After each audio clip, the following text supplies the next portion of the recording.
as the individual responsible for the development of Cedars-Sinai as an academic center for many years.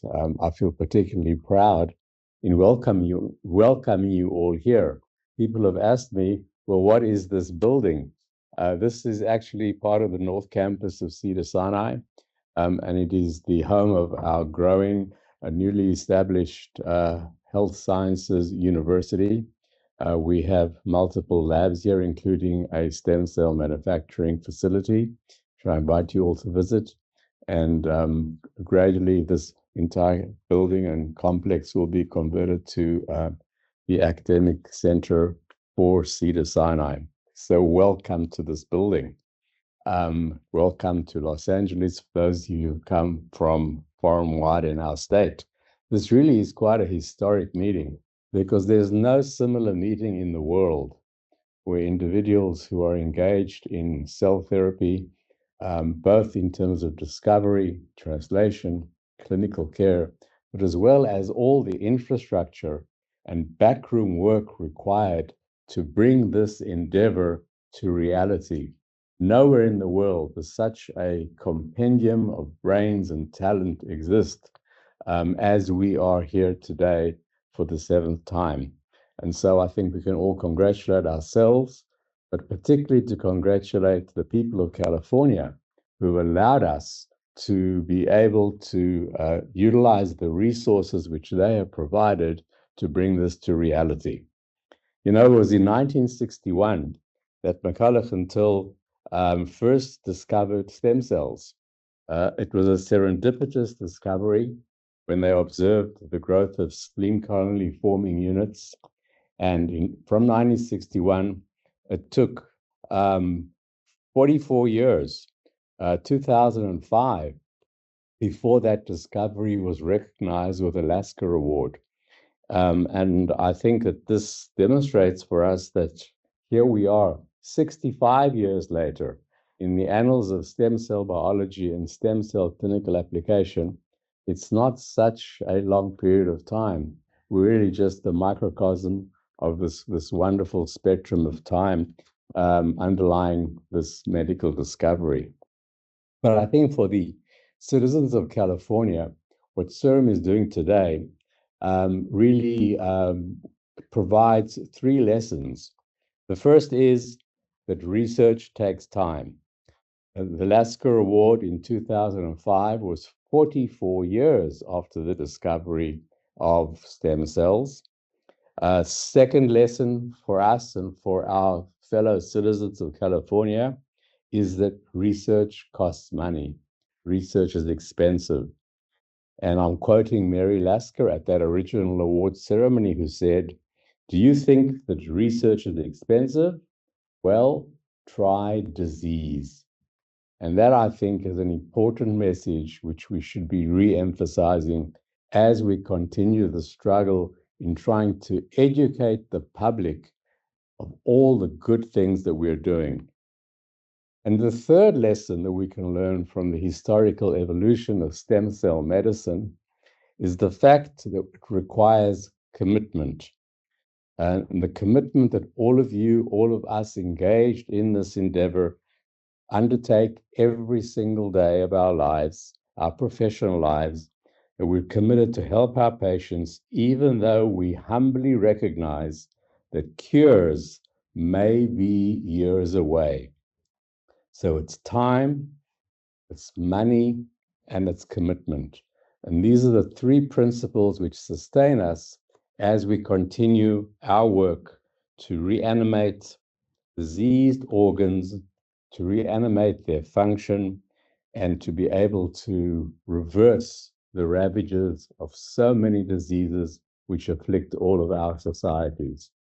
And so I think that today's symposium will really allow us to advance the field and hear about some more glimmers of hope in this long journey which started over 65 years ago. So welcome to all of you, and wishing us all really collaborative and productive deliberation.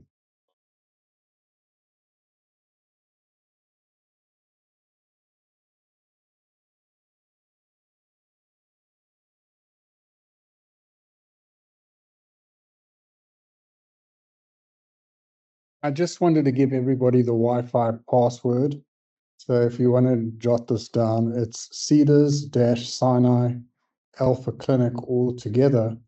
But each component you start with uppercase. So Cedars, capital C, Sinai, capital S, Alpha, capital A, and Clinic, capital C.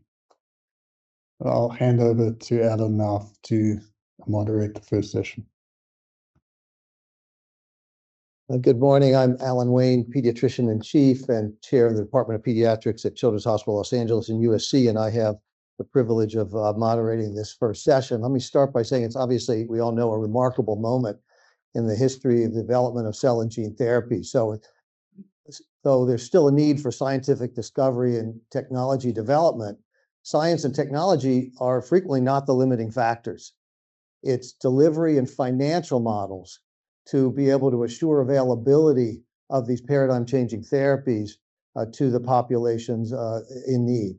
And we're about to hear from two leaders at CIRM who are obviously working tirelessly to address those issues. So I'm going to introduce both at once so we can move seamlessly and then open up for a panel discussion. So Jonathan Thomas, I'm told I can say JT, big Dodger fan, as you'll see in a moment, is the president and CEO of CIRM. He was previously the chair of the CIRM governing board for over a decade, and was a co-founding partner of Saybrook Capital. In his legal career prior to Saybrook, which was quite illustrious, he clerked for White House counsel Lloyd Cutler, for the Honorable George McKinnon in the United States Circuit Court of Appeals for the District of Columbia, and had an illustrious law practice as well. Long interested in biological sciences, he majored in biology and history at Yale, where he graduated summa cum laude, and as a George C. Marshall Scholar at Oxford, he earned a PhD with a medical focus in Commonwealth history, subsequently returned to Yale for his JD at the Yale Law School, and while there taught courses, among other things, on legal implications of genetic engineering and the impact of disease on history. He has a long-standing commitment to patient advocacy with really quite inspirational activities and leadership in that arena. He will lead off and will be followed by Abla Creasy, who's the Executive Strategy Officer of Rare Diseases at CIRM. And in this role, she oversees CIRM's new pilot platform program for rare diseases. She served as the Vice President of Therapeutics Development and led the CIRM Therapeutic Development Team for the past 6 years. She has extensive experience in research and development. Prior to joining CIRM in 2016, she had many senior level positions in R&D, clinical development, and regulatory affairs within biotech, including 12 years at J&J as Senior Scientific Director in Pharmaceutical Development and Manufacturing Sciences. She received the 2008 Ellis Island Medal of Honor for her biotechnology contributions, and has served in many leadership roles, including the Dean of the UC Berkeley School of Public Health Advisory Board, multiple patents and publications, received her BS in biology from the College of Notre Dame in Belmont, California, her PhD in medical micro from UC Berkeley, and then completed a postdoctoral fellowship at Stanford University School of Medicine, Infectious Disease, Biochemistry, and Immunology. It's an exciting session. I welcome Dr. Thomas to the podium to lead us, and then he'll be followed by Dr. Creasy. Thank you so much. Go Dodgers.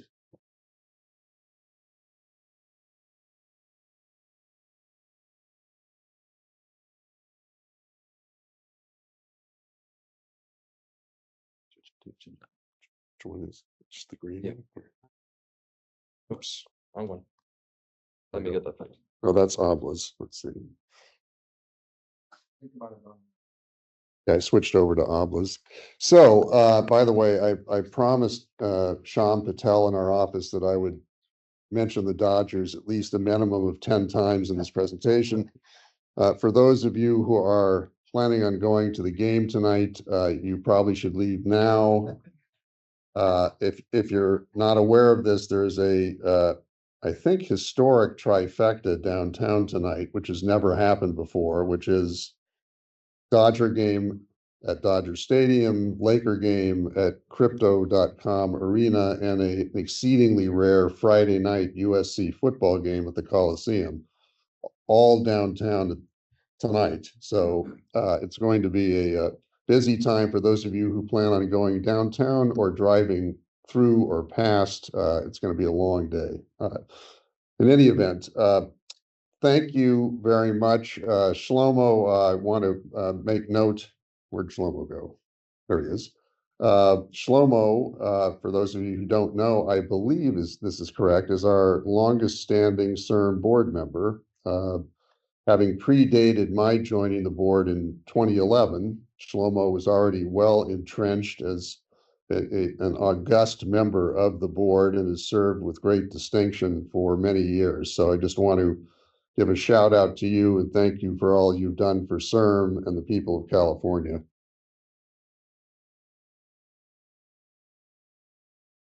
So just have a few minutes here. I want to touch on a couple of things. First of all, I want to just mention how important the Alpha Clinic network is in the grand scheme of things for CIRM.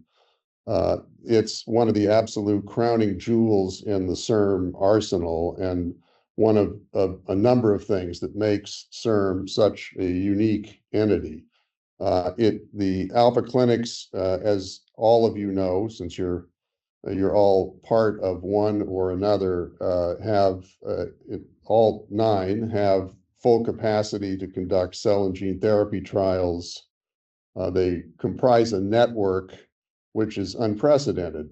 I don't know of any like it anywhere else in the world that's able to collaborate and use various efficiencies and shared processes, et cetera, to achieve great results in driving clinical trials towards therapies and cures. The network pays great attention to the issues of accessibility and affordability.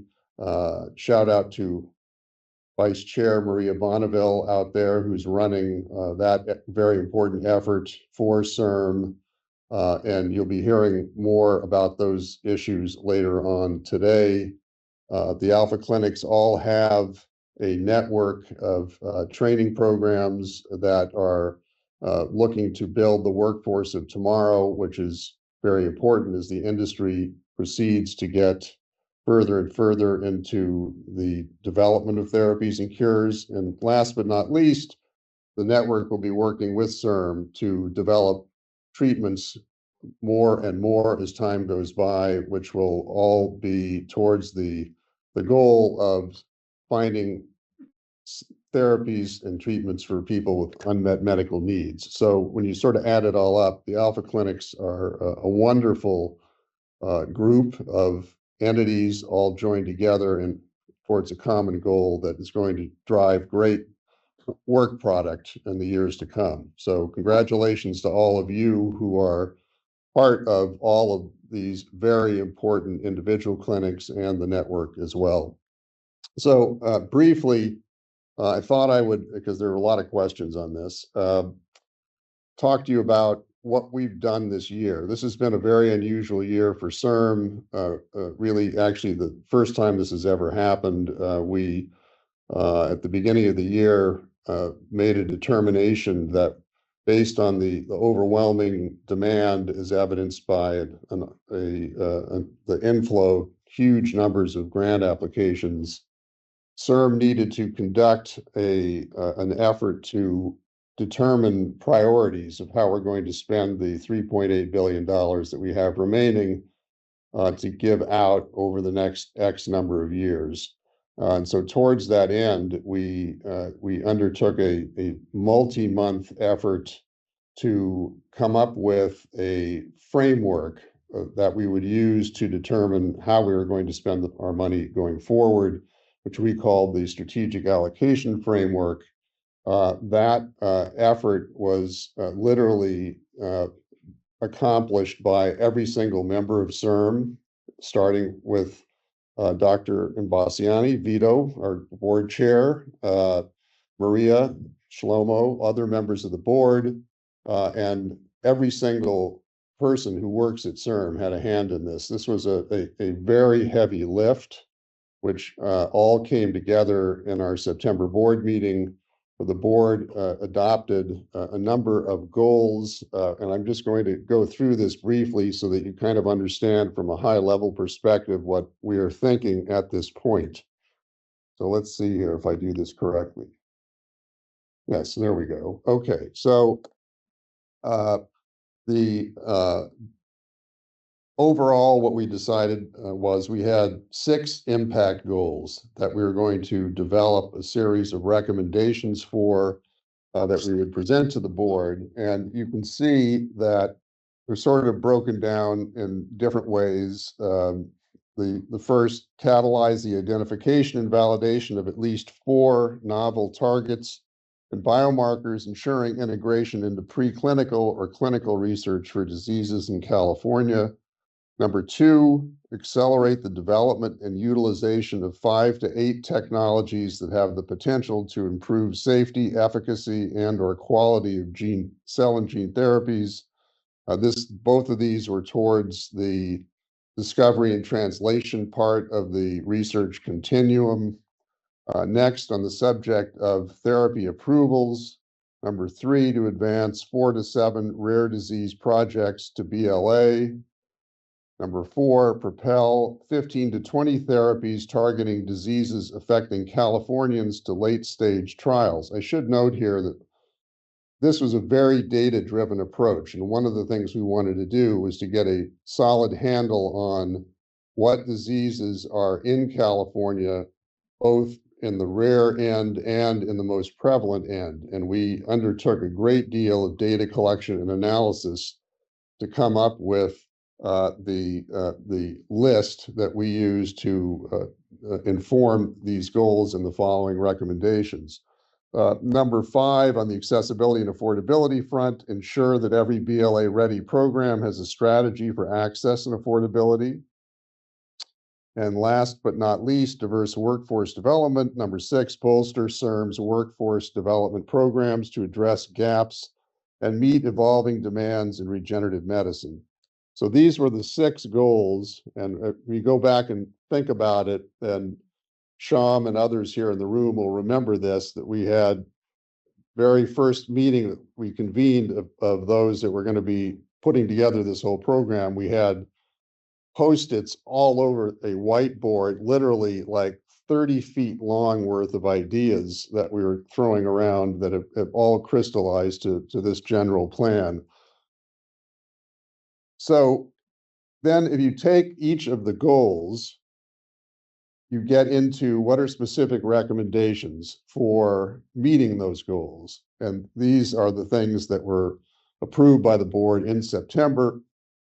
So we go back again in the basic and translational elements. Number 1, the catalyzing, so it would be to support comprehensive discovery research through DISC 4 and DISC 5 funding structures. You may remember we had the Remind round that was utilizing DISC 4 and DISC 5, which would encourage collaborative multidisciplinary innovation in stem cell and genetic research across diverse disciplines and disease indications with early engagement of industry to address reproducibility and scalability issues. And if you notice, each one of these recommendations is written with an eye towards very specific attention to the wording. So literally every word was carefully thought out and constructed to convey maximum meaning. Number 2, to establish a data coordinating and management center to streamline the management and enhance the utility of cross-disease data, which is fund and develop a central hub for data coordination, facilitating better integration with the consortia and research initiatives, and enabling data science collaborative efforts to dedicated grants. So there's a very underlying theme of data sharing that is very important for the advancement of the field that informs this particular recommendation. On the accelerating development of 5 to 8 technologies, here we are planning on having a pilot infrastructure technology platform program to bridge the gap between research and commercialization so as to foster partnerships between academic researchers and industry professionals to support multi-stakeholder technology incubation programs that achieve defined technology. Is that last word down there? Readiness, yes. Levels that should be wearing my glasses, which by the way, are Dodger blue, which is yet another mention. In fact, I'll put them on just for, if nothing else, the sartorial effect. Yes. Thereby facilitating rapid application in cell and gene therapy development. On the rare disease point, which Abla is going to be speaking out more in a minute, to accelerate current rare disease therapy pipeline, to increase and scale CLIN4 funding, to comprehensively address BLA readiness gaps in manufacturing, clinical, non-clinical research, and pre-commercialization, and a pilot platform-based therapy development, which again, Abla is going to speak to in a minute, to implement pilot platform-based approach for gene therapy development using life-threatening monogenic neurological disorders as a test case. By the way, the last point is reflective of the mandate of Prop 14, which says we have to spend $1.5 billion of the 5.5 authorized in the area of neurological disorders. So it seems only natural that this pilot program focus in that space to begin with. On the 15 to 20 therapies, we've got streamlined preclinical development programs. This is a big one. Consolidate DISC2, TRAN 1 through 4, and CLIN1, all of which are preclinical in one respect or another, to accelerate the preclinical development, incentivizing multidisciplinary collaborations and rapid progression to IND, incorporate the prioritization of innovative therapies for diseases that affect Californians. This is our preclinical development program is being led by Sham Patel. Sham, raise your hand out there. Thank you. Which is in itself, in the grand scheme of things, a very heavy lift to coordinate this new program. Sham has manufacturing and elements of data infrastructure under his charge as well. He's got a lot on his plate. Then to update CLIN2, allow for the support of emerging novel clinical trial designs and CLIN2 programs to incentivize stage-appropriate market access strategy development and pre-commercialization activities in CLIN2, incorporate prioritization of innovative therapies for diseases that affect Californians. Number 5, getting to the accessibility and affordability issue. To strengthen clinical infrastructure, connectivity, build interconnectivity and performance metrics between CIRM clinical infrastructure, alpha clinics, community care centers of excellence, patient support programs, to ensure enhanced referral, enrollment, and retention of California patients in clinical trials. Next, to support development of market access and reimbursement strategies, resource clinical programs to support stage-appropriate planning and evidence generation to inform robust market access and reimbursement strategies. Third, influencing policy, deploy the Accessibility and Affordability Working Group, so-called AAWG, resources to advocate for policies that advance access and reimbursement for regenerative medicines, and finally, to enhance partnerships, engage state and national partners to align initiatives that expand sustainable access to regenerative medicines. Then our 6th was to bolster, as you recall, the workforce, and in that, the recommendations to provide high demand technical training via Bridges and Compass program updates. All of you are very familiar with those extraordinarily successful programs overseen by Dr. Kelly Shepard. Kelly, you want to give a wave out there? Thanks so much.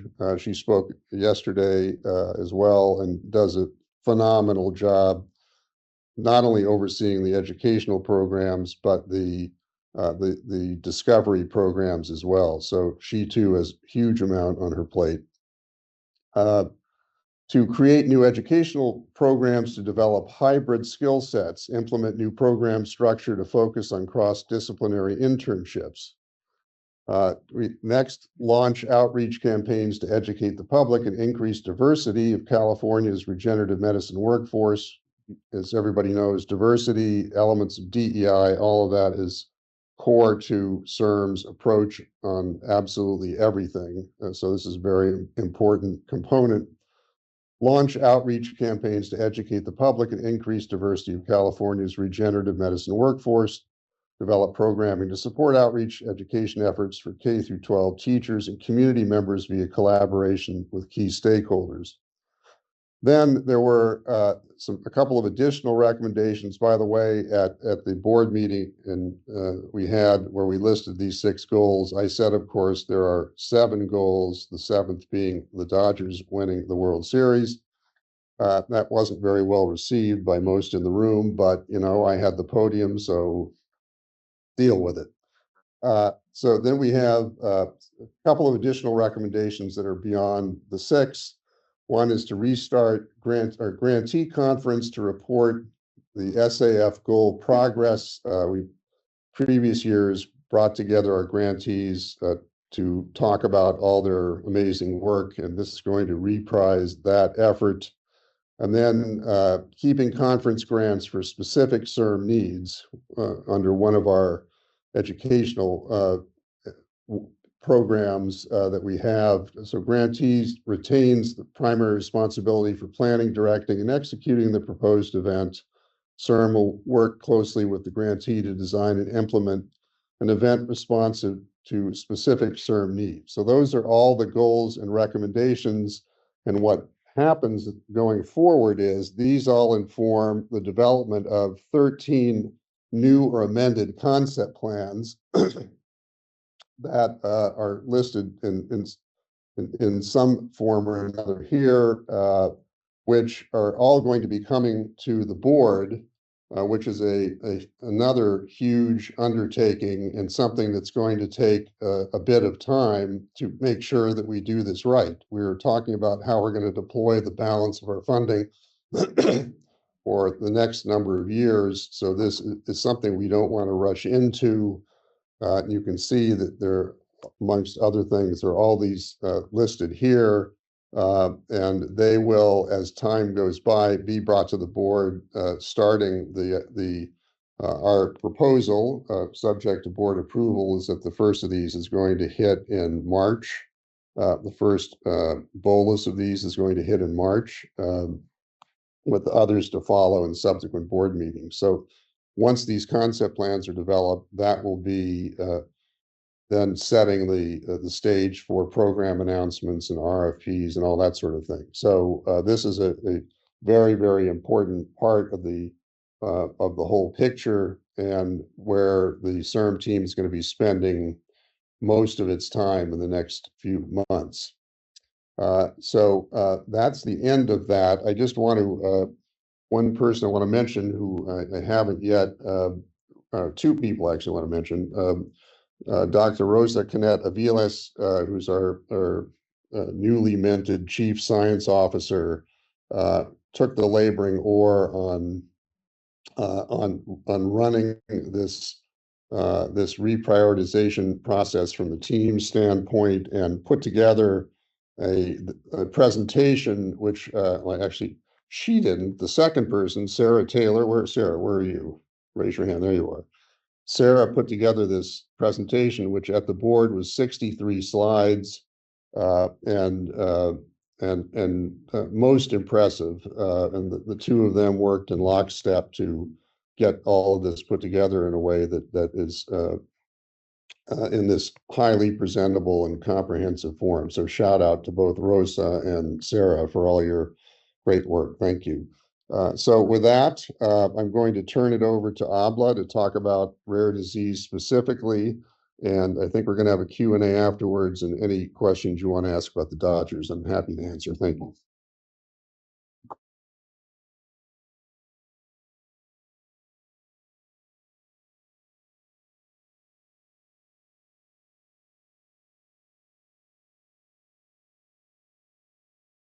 First of all, I just want to thank all those who asked me to speak today, the organizing committee, as well as my friends who are throughout the Alpha Clinics. In my heart, Alpha Clinics sits in a special place. Since 2016, I've attended every Alpha Clinic symposia, and they're often or invariably excellent. And so with that, I will start. So plus I have a surprise for you for a new role for the Alpha Clinics.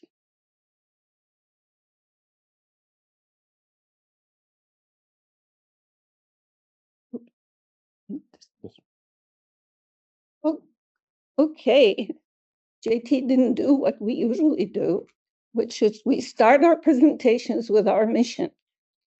Accelerating world-class science to deliver informative regenerative medicine treatments in an equitable manner to a diverse California and world.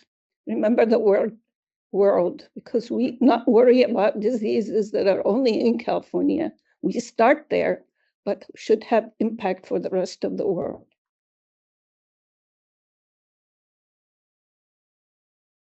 So how did I end up with rare diseases? So I'm going to spin the story for the next couple of slides, mainly because, well, what's happening? Okay, I want to accentuate that CIRM continues its commitment to rare diseases for a number of reasons. When, per what JT described with the strategic allocation framework, the analysis of our data and our portfolio over the last 20 years, by the way, this is the 20th anniversary of CIRM, this is 2024, and this is a key date for us. This is why the strategic allocation framework ended up being impactful as well, in the sense that it was time to decide on what do we want to be when we grow up. So the rare disease grants have been important to us because several of our rare disease grants that have been awarded over the last few years have advanced to late-stage development, trying to achieve the biologics license application readiness and actually filing biologics license application. For those of you who don't know what that means, that's that step that's needed for the actual drug product to become a therapy on the market. And that's required by everyone, by the FDA. And we have 50% of our portfolio is in rare diseases, which is an impressive number. Then we are going to continue accepting rare disease grant applications when we restart accepting applications. So we're not uniquely sort of dividing up what or allocating the dollars that we have and the time to mainly one kind of disease or the other. So we're reassuring the rare disease community that CIRM is still committed to rare diseases, and they can apply in at least a couple of ways. And the latest way will be to accelerate the development of rare diseases now with our knowledge of new technologies and how we're going to streamline developing rare diseases, not one grant at a time or not one disease at a time, but we're hoping with what I'm going to show you later, that we actually invent in collaboration with you and several others, that we are going to have like a conveyor belt type system that will allow us to get 10 and 20 and 100 different rare diseases moving towards approval simultaneously. And so for that purpose, I'm going to spend a little more time describing to you how is that going to work. So here are the data to show you that we, again, through the strategic allocation framework, showing on the right-hand side, concentrate on the dollars. We actually have, and especially in the area of clinical trial grants, we ended up with a large portion of our grants being in both rare and ultra-rare diseases. And if you add the dollar values just for the bottom row, we have spent thus far over $500 million. It adds up to more than that for in the area of rare diseases. And as I mentioned, some of them are moving towards a potential approval, but none are approved yet.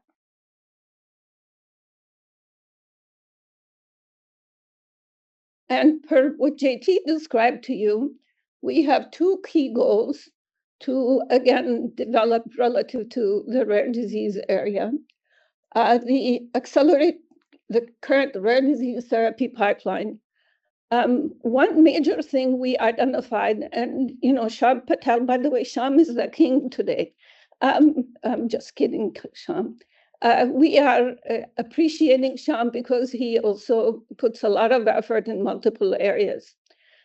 We worked with outside groups who actually are in our pipeline, who are preparing for a biologics license application, and we got a better estimate of how much does it cost to actually file a biologics license application.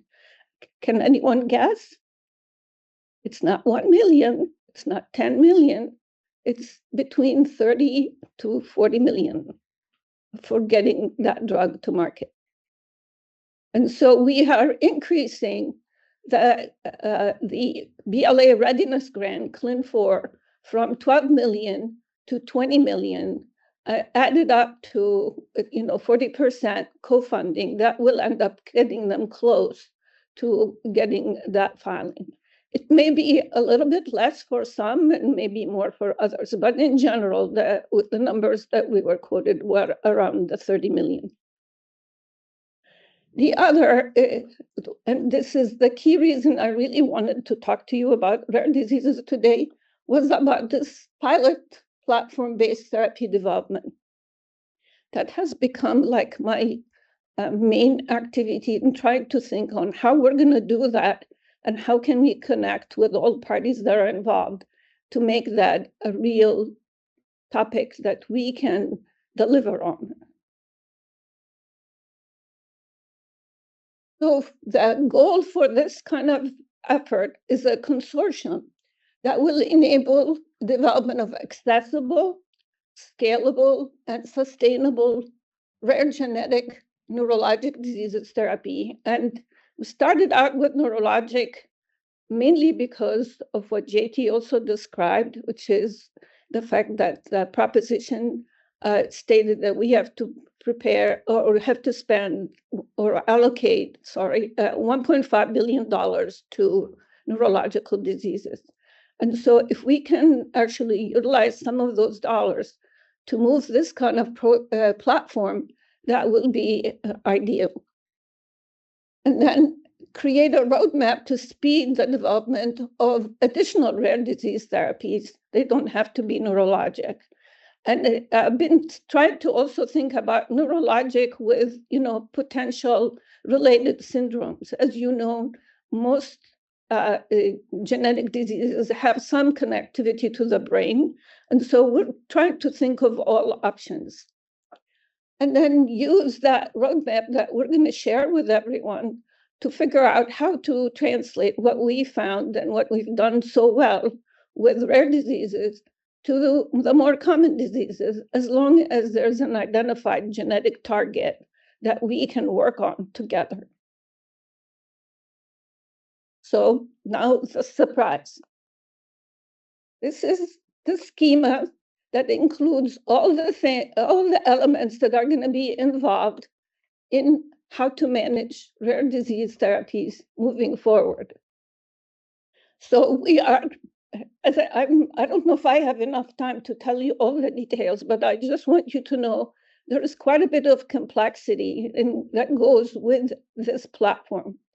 One is that we have to build and deploy a consortium model. We are to select the right diseases, as I already described. We have to identify the patients who already have a defined genomic deficiency. Build a genetic editing. We're betting on starting with genetic editing, but again, we still don't have a concept plan together. We're also considering potential new technologies such as mRNA, different gene editing technologies, et cetera, that really can advance the field in a quick manner.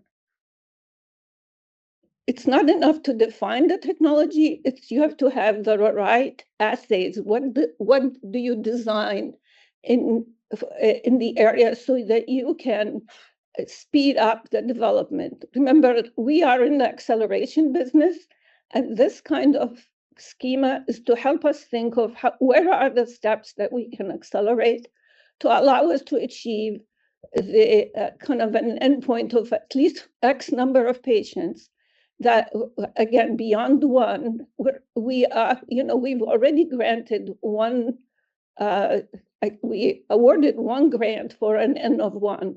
We're interested in moving beyond N of one to make sure that the therapy is available to all who have genetic diseases in the rare disease area.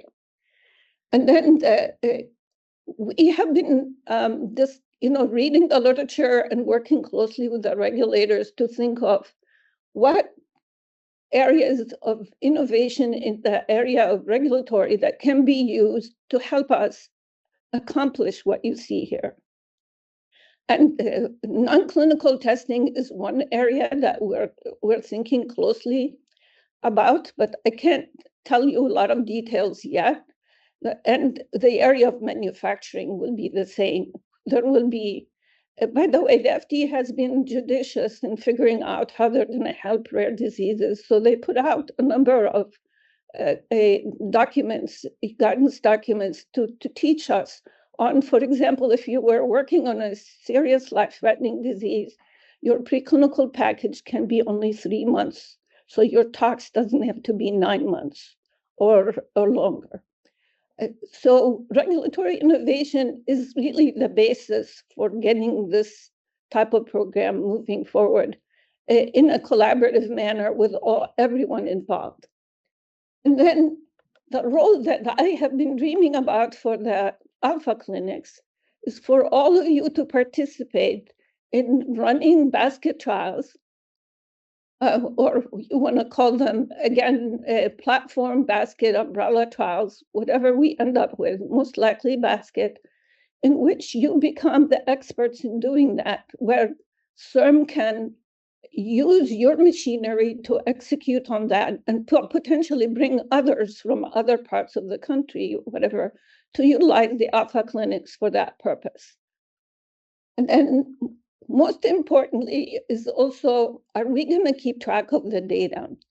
One of our board members, Dr. Keith Yamamoto, always told us since 2020, I think the last alpha clinics during COVID, what I meant last meant done during the COVID times. He said, data is the new currency. And what I keep repeating what he said rare diseases, common diseases of today are going to be rare diseases of tomorrow. So if you package all that together, the idea of that this schema with your collaboration, with the regulators' involvement and continued innovation, we're going to be able to deliver cures instead of palliative therapies. And as a result of that, that will be enabling the rest of the world to commit to this field and for the prevalent and common diseases in a different way, once we know how to engineer all this and make it run like a conveyor belt, like I described. So with that, I'm happy to have you ask any questions or answer your questions. And thank you all for listening.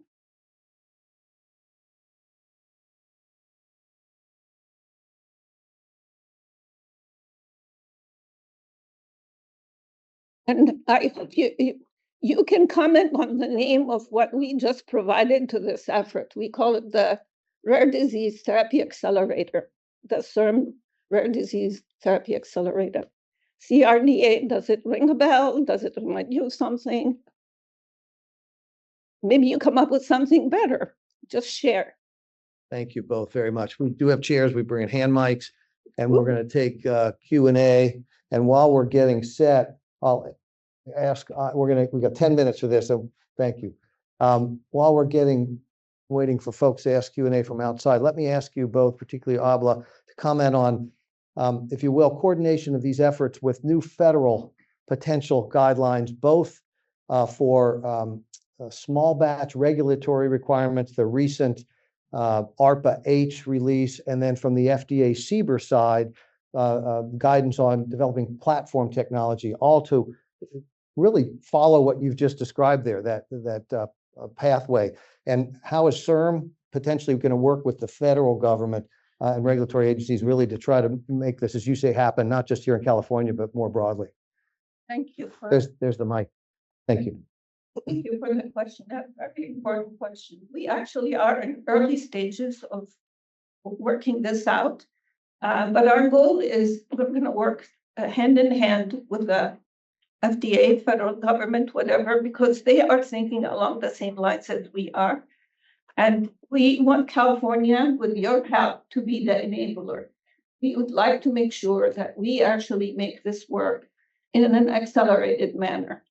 Because if it actually ends up working for rare diseases, it has implications for the common diseases as well. Thank you. Well, start. There we go, please. Hi, Dr. Thomas. I have 2 questions for you. One is a Dodger question. Do you think that Clayton Kershaw's career is over? That's number 1. No, he's already said he's coming back next year. He exercised the player's option and plans to play at least 1 more year. Thank you very much for asking. Then we want to know if Shohei's going to pitch. Yeah. The other question has to do with AI, artificial intelligence. Clinical trials take a long time. What are your thoughts on AI maybe speeding up clinical trials or getting to an answer sooner about whether we're on the right track with research?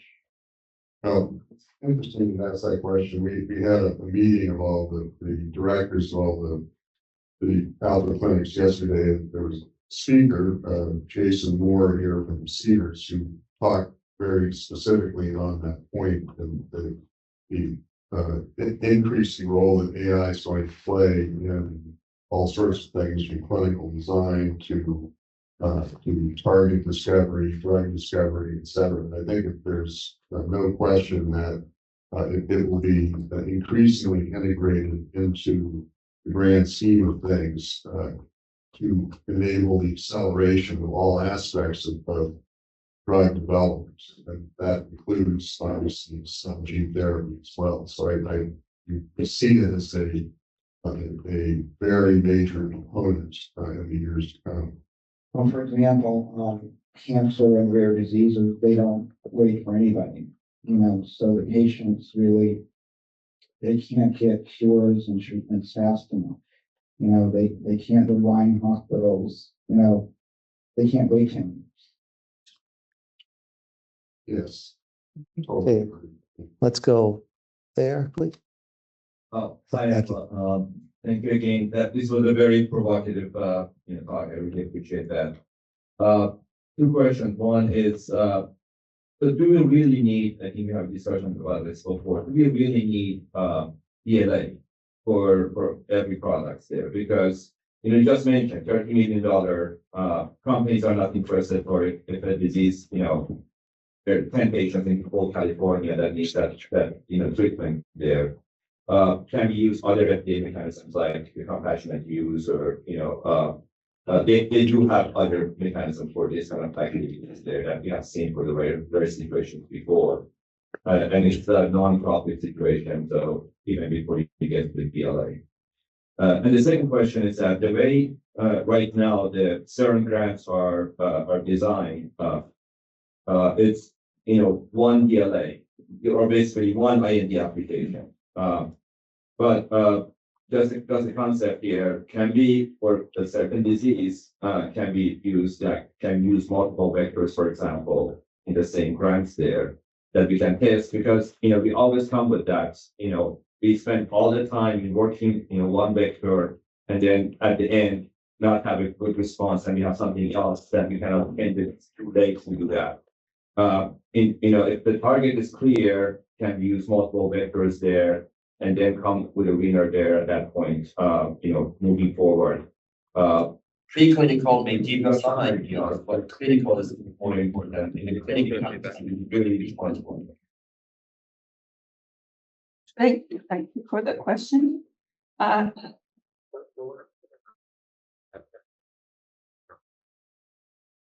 Okay. Yeah. Can you hear me okay? So Dr. Abidi, the idea from also that schema that I described for rare diseases, it's not necessarily just to take them to BLA. That longer term goal is to actually create a non-BLA schema for that effort, as long as safety is not an issue. And in general, when you talk to the regulators, they are kind of on our side, and they would prefer not to have 100 BLAs being piled up for that effort. And so we just need to demonstrate the fact that whatever schema we're going to use gene editing, mRNA, as long as it is proven to be safe and efficacious. The likelihood at some point in time, maybe not in the first round when we do this exercise, the likelihood of becoming like genomic medicine as an approved way to deal with these programs is that non-BLA route for getting them to the patients. That's one. I dug up the note that Dr. Peter Marks told me personally, and actually captured on one of the slides that I shared with my colleagues at CIRM, is that he said that there can be only one IND, with the premise you file one IND for such an, when you are going to combine multiple diseases. But as long as the non-clinical data and the manufacturing information for one product may be leveraged to another, so they use the same guide RNA and prove the fact that that effort is safe and efficacious. So he, as the head of biologics, is intrigued by the fact that, and is very much on our side, doesn't want us to keep repeating everything because of the requirement. He wants to alleviate and minimize that requirement or delete it completely, as long as the same guide RNA is utilized in the case of gene editing. But there may be other changes that he would like to pioneer, but he needs us to collaborate with him to make that happen. Thank you. And again, for those who are not aware, refer you to the draft guidance issued by CBER in May on platform technology relevant to all of this. I would like to mention in the guidance document, they specify that you have to have an approved product with the platform. They recently are saying that big P can be softened to a little p. So that little p means that you can do what I just described without having an approved product, as long as you still are using the platform where safety and efficacy has been shown in the next number. Yeah, fantastic. I love the accelerator idea, Atlas, as Kat. That this could help the alpha clinics unite and really galvanize around a single goal. I was wondering about the neurological focus and for rare diseases, because if you look at the prevalence of Parkinson's disease, huge unmet medical need, it's about 1 million Americans. So they wouldn't qualify as the less than 200,000. So are you going by incidence or prevalence?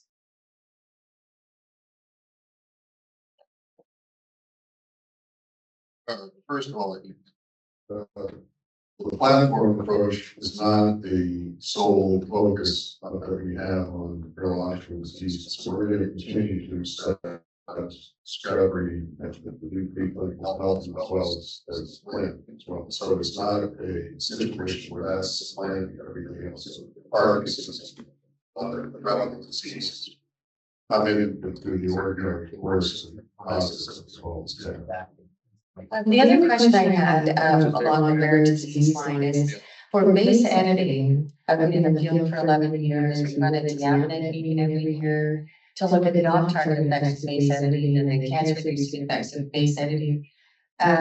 Would you consider, as we move forward, whether it's gene therapy, base editing, something that includes a double-strand break like CRISPR, how you clean up the off-target effects? Because it's not just fixing them, it's looking for them and doing that. Yeah, very important point. Thank you. I think it's all, we're going to have to get a handle on what you just described. And we have not determined whether we don't want to use prime editing, base editing, CRISPR editing. All that is out, available to us, and we'd like to figure out, once the concept plan is pulled together, which of those do we want to use and how much is it going to take. The idea here is give ourselves some leeway towards, if you pick one and the results don't turn out to be not consistent with what you want to do, which is acceleration with the X number of years, it's a setback. And so we'd like to, spread the risk and figure out how to do what I described, with mainly not setting up only one type of gene editing or another. And like I mentioned, there is the mRNA with long tails coming up, but many others. So it's a dream time to actually think of something, a program like this. But the idea here is we're going to have to talk to many of you about your experience and all of that, and how to set it up in a way where we manage risk and benefit. We're going to cut it off now, unfortunately. And Pablo, am I correct? We're not going to have the break. We're going to move right to session 2. There'll be breaks and lunch to follow, and we'll continue the conversations. Thank you. Oh, wait, we can't interrupt our CEO. President. I don't Dodgers. Well, I don't know. I get interrupted all the time. Where's Maria? Yes, thank you. Yes, thank you. Yes. I just wanted to, in closing, give out one final very large shout out to Jeff Lomax for overseeing the Alpha Clinic. So thank you, and go blue. Thank you both. Appreciate it.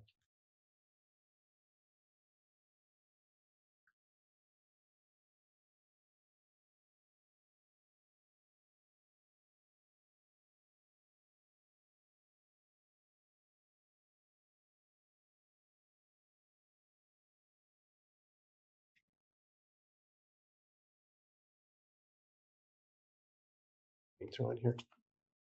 Oh, great. Well, thank you very much for that shout out. Yes, Jeff Lomax. I've had the pleasure, and the opportunity. I'd like to thank CIRM leadership, the board, for the opportunity to really work with this network. It's been a learning experience, just a wonderful experience in terms of really seeing everything California has to offer patients come together in a way where they are serving patients in the exciting regenerative medicine space. I just wanted to walk through. I'll move quickly to our panels. I'm going to cut this a little bit short, but this is kind of a summary of actually the rest of the agenda in some level. I do this. It really kind of lays out the network. So our network, the Alpha Clinics network, starts with patients, and each of the sites has a set of capacities to serve the patient population in California. That's what this grant does. It serves what we call infrastructure. It creates the place where we can bring patients to the types of clinical trials you heard about from Abla. And so it starts with the patients. There's a community engagement studio in the hall where you can see the activities that the centers are doing. So they connect with patients, educate them about trials, help them understand whether a clinical trial is the best choice for them in their case. And then if they choose to enroll in a trial, there's a whole set of technologies and sort of clinical capacity behind them. You're going to hear about some of those efforts in the afternoon. And what's really exciting is this connection in the regenerative medicine space of we have state-of-the-art manufacturing, because a lot of the products that go to the patients need some kind of handling or processing in a state-of-the-art facility, and all the Alpha Clinics have that capacity. They also have incredible clinicians, people who treat the patient, who take that product and deliver it to the patient. And then, as we again heard, because they're connected to these academic centers, there's still a lot of medical innovation that needs to go on. And towards the tail end of the last session, you heard a lot of discussion about what these different technologies where you can do genetic treatments to patients. And all of these centers are exploring these different technologies and trying to understand what the best approach is in different cases to serve patients. So that's sort of the innovation and treatment ecosystem. The panel we're going to hear today, we want to start in terms of two things. We want to talk about some of the patient and community engagement efforts in the network. And then as we move through that, we want to touch on a big issue, which is access and affordability. So we're going to start by how do we get patients to trials? If those trials are successful and those products are approved, then how do we think about making that treatment sustainable so it can be delivered to patients? So I'm going to invite our first speaker, is Zoel here? Very good. We decided not to do CVs, so I'll invite the speakers to say a few words about what they do to begin. And I'm just going to skip through again, just in the interest of time. I had a second slide, but I guess I don't have to do anything. Well, this will move. So, Zoel, if you can lead on. Thank you. Thank you so much, Jeff and Pablo, for the invitation to present today. Sorry, I'm losing my voice. Zoel Surani, I'm the Associate Director for Community Outreach and Engagement for Cedars-Sinai Cancer Center. Just trying to get my slides up.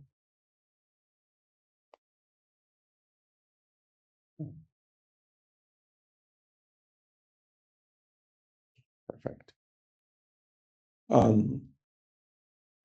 I lead all the community outreach activities for our cancer center and the affiliate hospitals. And my talk is going to focus on improving community awareness and facilitating access to cancer clinical trials.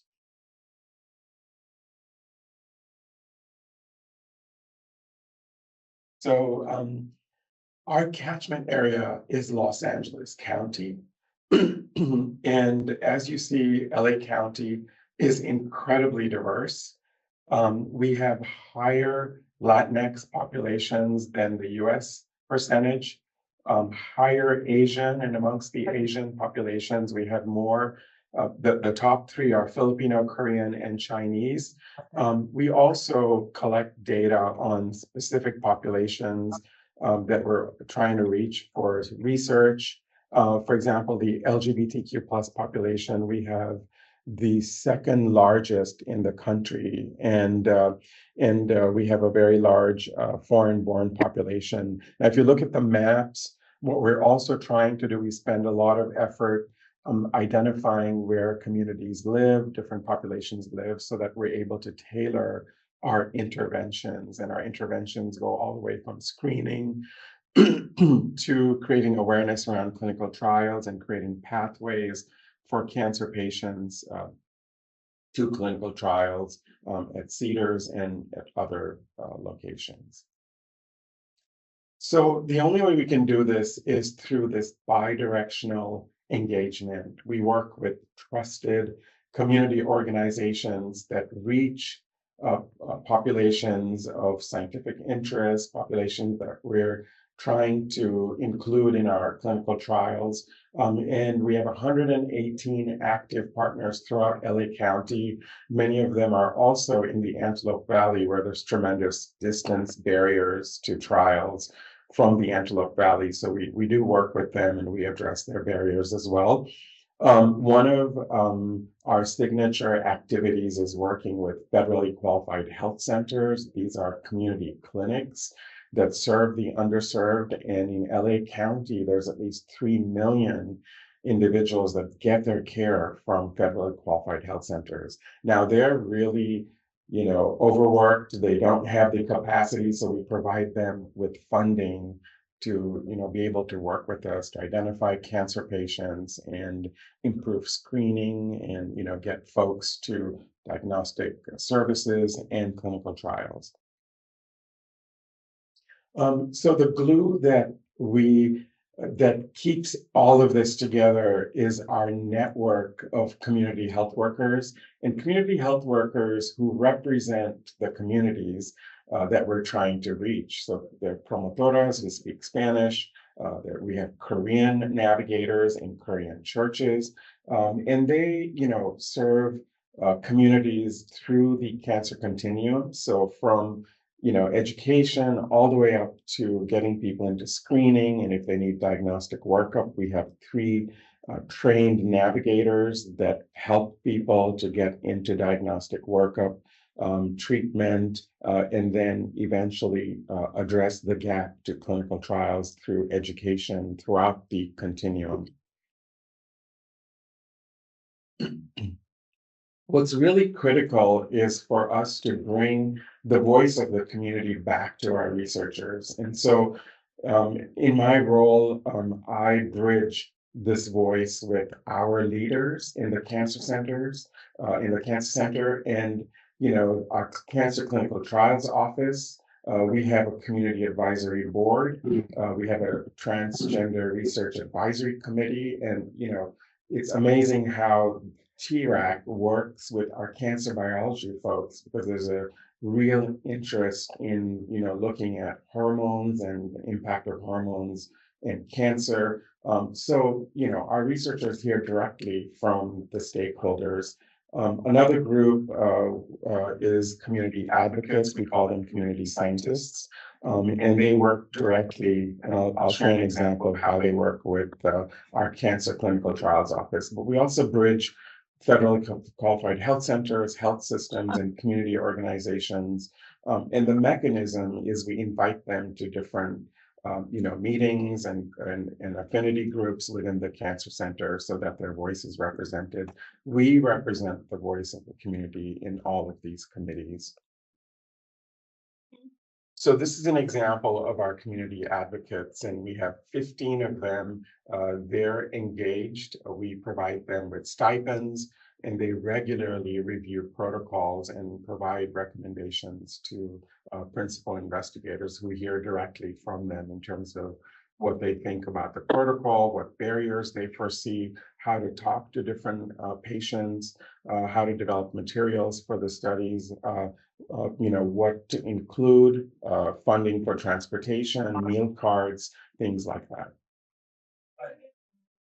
And so there's a lot in the literature about barriers, and what really stands out is the fact that there still is very little education out there for the community, and people still think that they're going to be guinea pigs in trials, and we're constantly addressing that through education and outreach.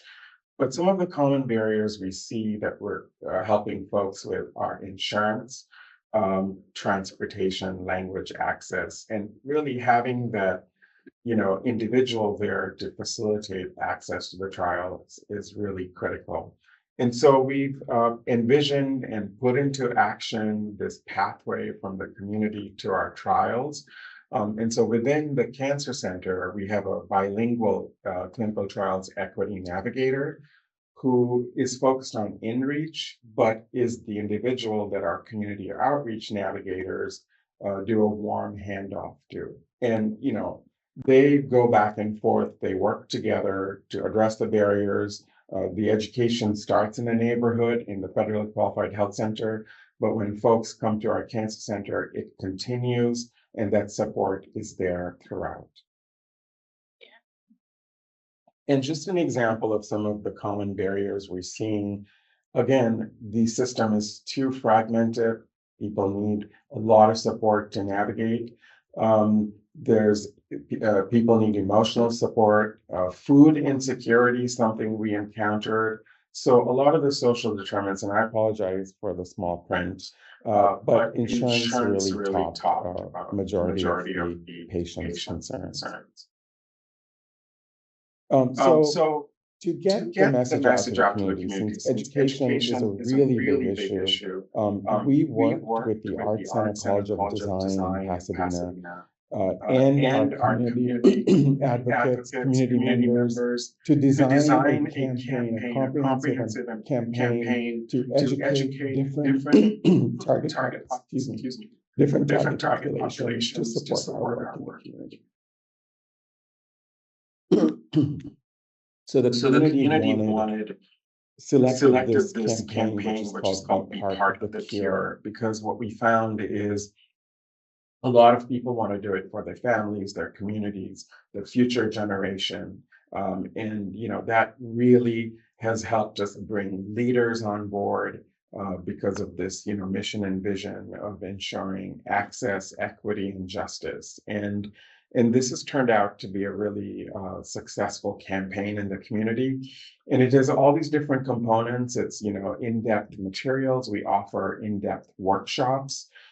We have tabling events. We work with federally qualified health centers. We put ads in the community.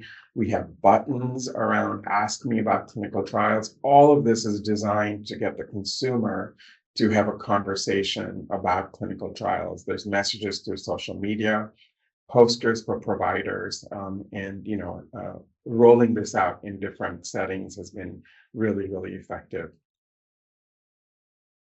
So the other component that has been effective is to really get our researchers out into the community so that they are in community settings where people feel safe and talk to the community about trials, about what they're working on, but then hearing directly from the community in terms of barriers that people have, including systems barriers, so that they're able to address it internally. And Dr. Jinsun Bitar, who's really been engaged with us in the Korean community, is now a WIN diversity scholar, where she's focused on creating pathways for underrepresented minorities into clinical trials. And we've also taken the campaign directly to different neighborhood settings, senior centers, churches, etc. And throughout, we're focusing on changing perceptions about clinical trials. So we're really moving the needle on negative perceptions to positive perceptions, but also building self-efficacy for people to be able to find trials and take action. And then we've done a lot of media stories around clinical trials, and we've had our doctors get out there and talk to ethnic media, and that's really helped us spread the word. So just, this might be difficult to see, but again, what we found in our work when we compare tabling outreach events versus in-depth workshop, we've had a significant impact through in-depth workshops in changing the perception and building confidence around clinical trials. And, this is one case where we had 42 cancer patients, and 21% of them took action and contacted our navigators, and subsequently 2 of them qualified for clinical trials. And one had insurance issues, which we really are working through. This is a battle institutionally, but I think we definitely are at it and advocating to address it internally. Similarly, we have barriers in the Latinx community.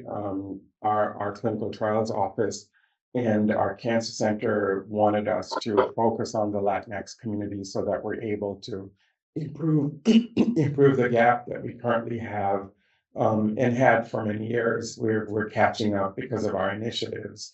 And this is where we partnered with the Alpha Clinic and Pablo Avalos, who is fluent in Spanish and heads an affinity group here at Cedars-Sinai of Latino doctors and scientists, and that actually has helped us get the word out. And we're looking to design even more interventions with this group.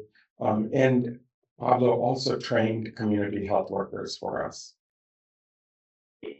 And this is just some examples of some of the trainings we did with community health workers. Now, in working with the Black community, we still see, mistrust and distrust, and we're working with historic Black churches in LA, in particular, the First AME Church. And what they told us is, we never hear from large institutions about clinical trials and why we should enroll and why we should participate. And this was like very groundbreaking to take our senior leaders from our cancer center to this historic Black church and, bridge this gap and build the trust and really leverage the social capital of our leaders to help us spread the message and create these pathways from our navigators into our cancer center. So yeah, we had several activities in the Black church and had success in changing perceptions.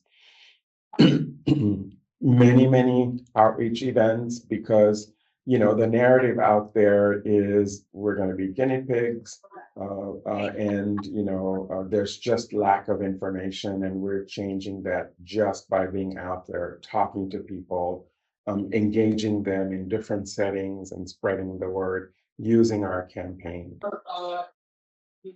So just as an example, our in-reach and outreach efforts over time has helped us double our Latinx participation in our cancer clinical trials over many years. But it was really this internal clinical trials equity navigator and our external efforts that helped us bridge this gap. So we partnered with Loma Linda University in the Community Care Centers of Excellence to bring all of these components together and submit the application with them. And so our focus is to build this regional network around community outreach and engagement, and just bringing all of our partners and expanding our work to the Inland Empire will be incredible, so that we're able to coordinate, collaborate, and bring different stakeholders to the table. And all of the components that I talked about, we're bringing those together for the expansion into the Inland Empire, building our community partnerships out there, implementing our educational interventions, be part of the cure. There's another intervention we designed and developed and pilot tested, which focuses on providers. It's called diversity. And the focus is, providers, and also using the train-the-trainer approach to mobilize community health workers, foster bi-directional engagement with our community, and the stakeholders within Loma Linda who are developing trials, who are designing protocols so that they hear directly from the community, and then creating this hub, this pathway from community to trials, using navigation and community members to reduce barriers and address the social determinants. Thank you.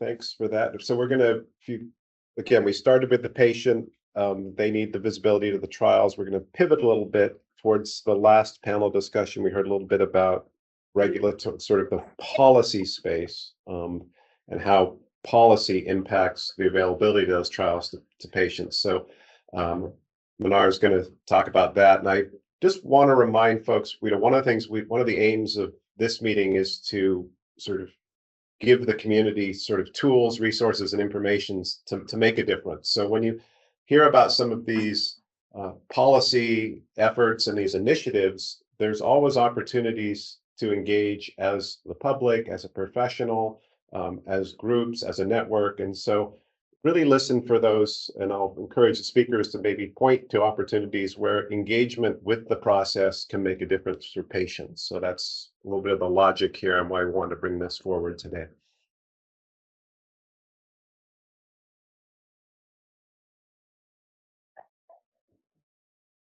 All right, good morning, everyone. Thanks so much to the organizers for having me.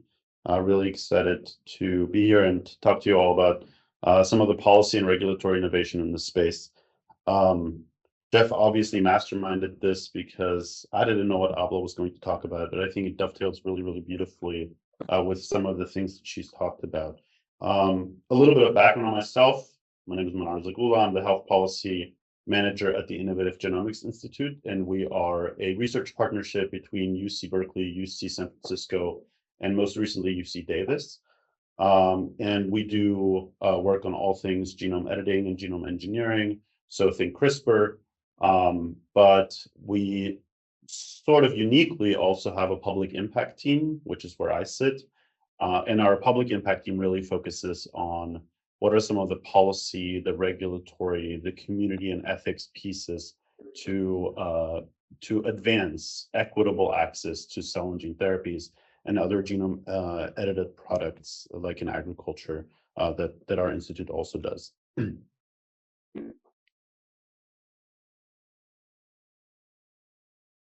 Beautiful. All right, so I think a lot of us in this space are, and maybe I'll just point out that I'll keep my remarks relatively high level. Happy to take questions after or outside, or feel free to email me. But there's a lot happening in this space and a lot that I won't get to. But I'll try to sort of give you a good overview. So a lot of us in the space will know that cell and gene therapies are now the most expensive drugs in history. So our US list prices have just surpassed $4 million. And we can argue about whether that is a justified price or not. But I think Elizabeth Murad, who was a Kenyan journalist who recently passed away from sickle cell disease, put it really, really beautifully. She said, the only thing more difficult than hearing that you have a disease for which there are no cures is to hear that you have a disease for which cures are available, but they are not available to you.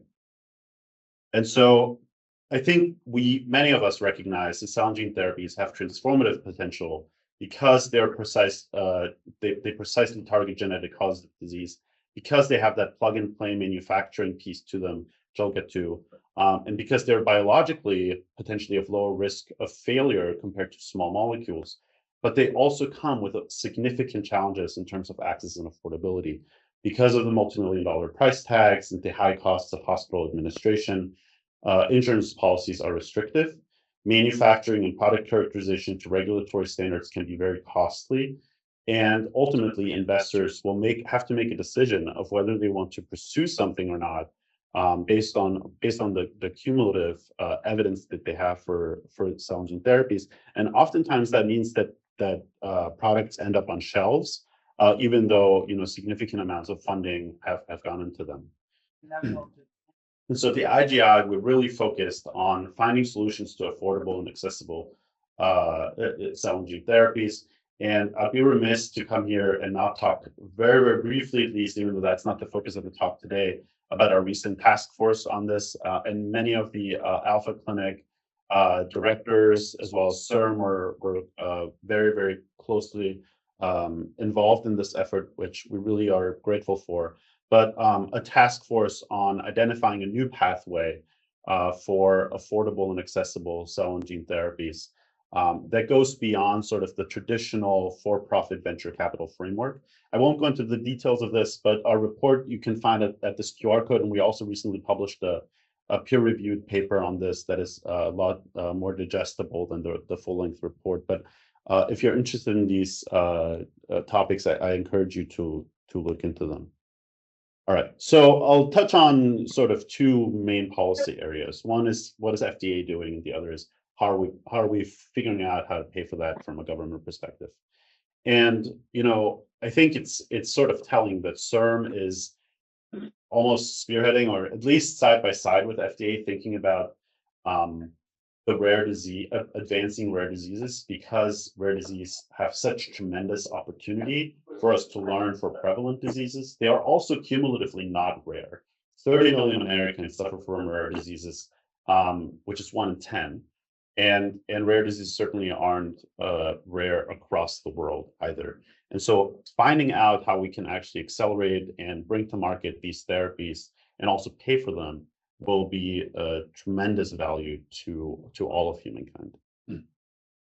So I think many of you will be familiar with this accelerated approval pathway, but maybe just to recap, this is a way to accelerate drug approval by using surrogate or intermediate clinical endpoints. And what that means is that rather than using a clinical endpoint that reflects how a patient feels, functions, or survives, so something that takes a lot of time to develop, but also takes a lot of time to evaluate, you can use a surrogate endpoint that gives you a reasonable likelihood to predict clinical benefit. And a good example of that is in the Duchenne muscular dystrophy space, where the 6-minute walk test is sort of the gold standard for a clinical endpoint, because it evaluates whether muscle function has improved or at least hasn't deteriorated.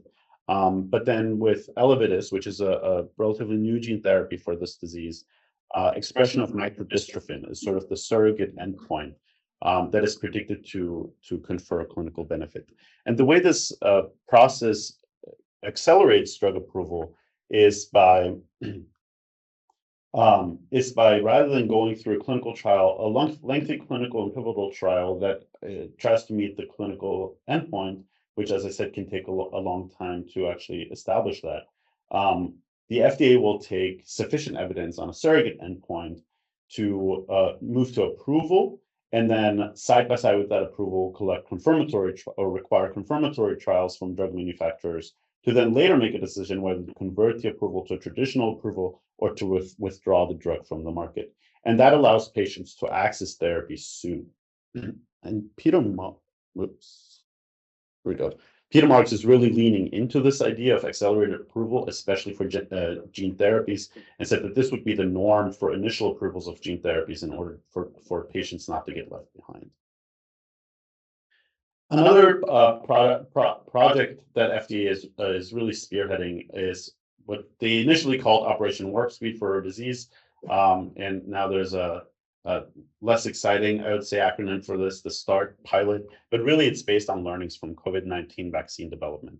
So during the pandemic, manufacturers would have almost 24/7 access to FDA reviewers and their input, and so the Operation Warp Speed for Rare Disease really builds on that and allows select participants to have more frequent FDA advice on key elements of product development, such as clinical study design, control groups, product characterizations, things where a lot of times when you come in after the fact, you may find out that you did something wrong, that FDA requires more information.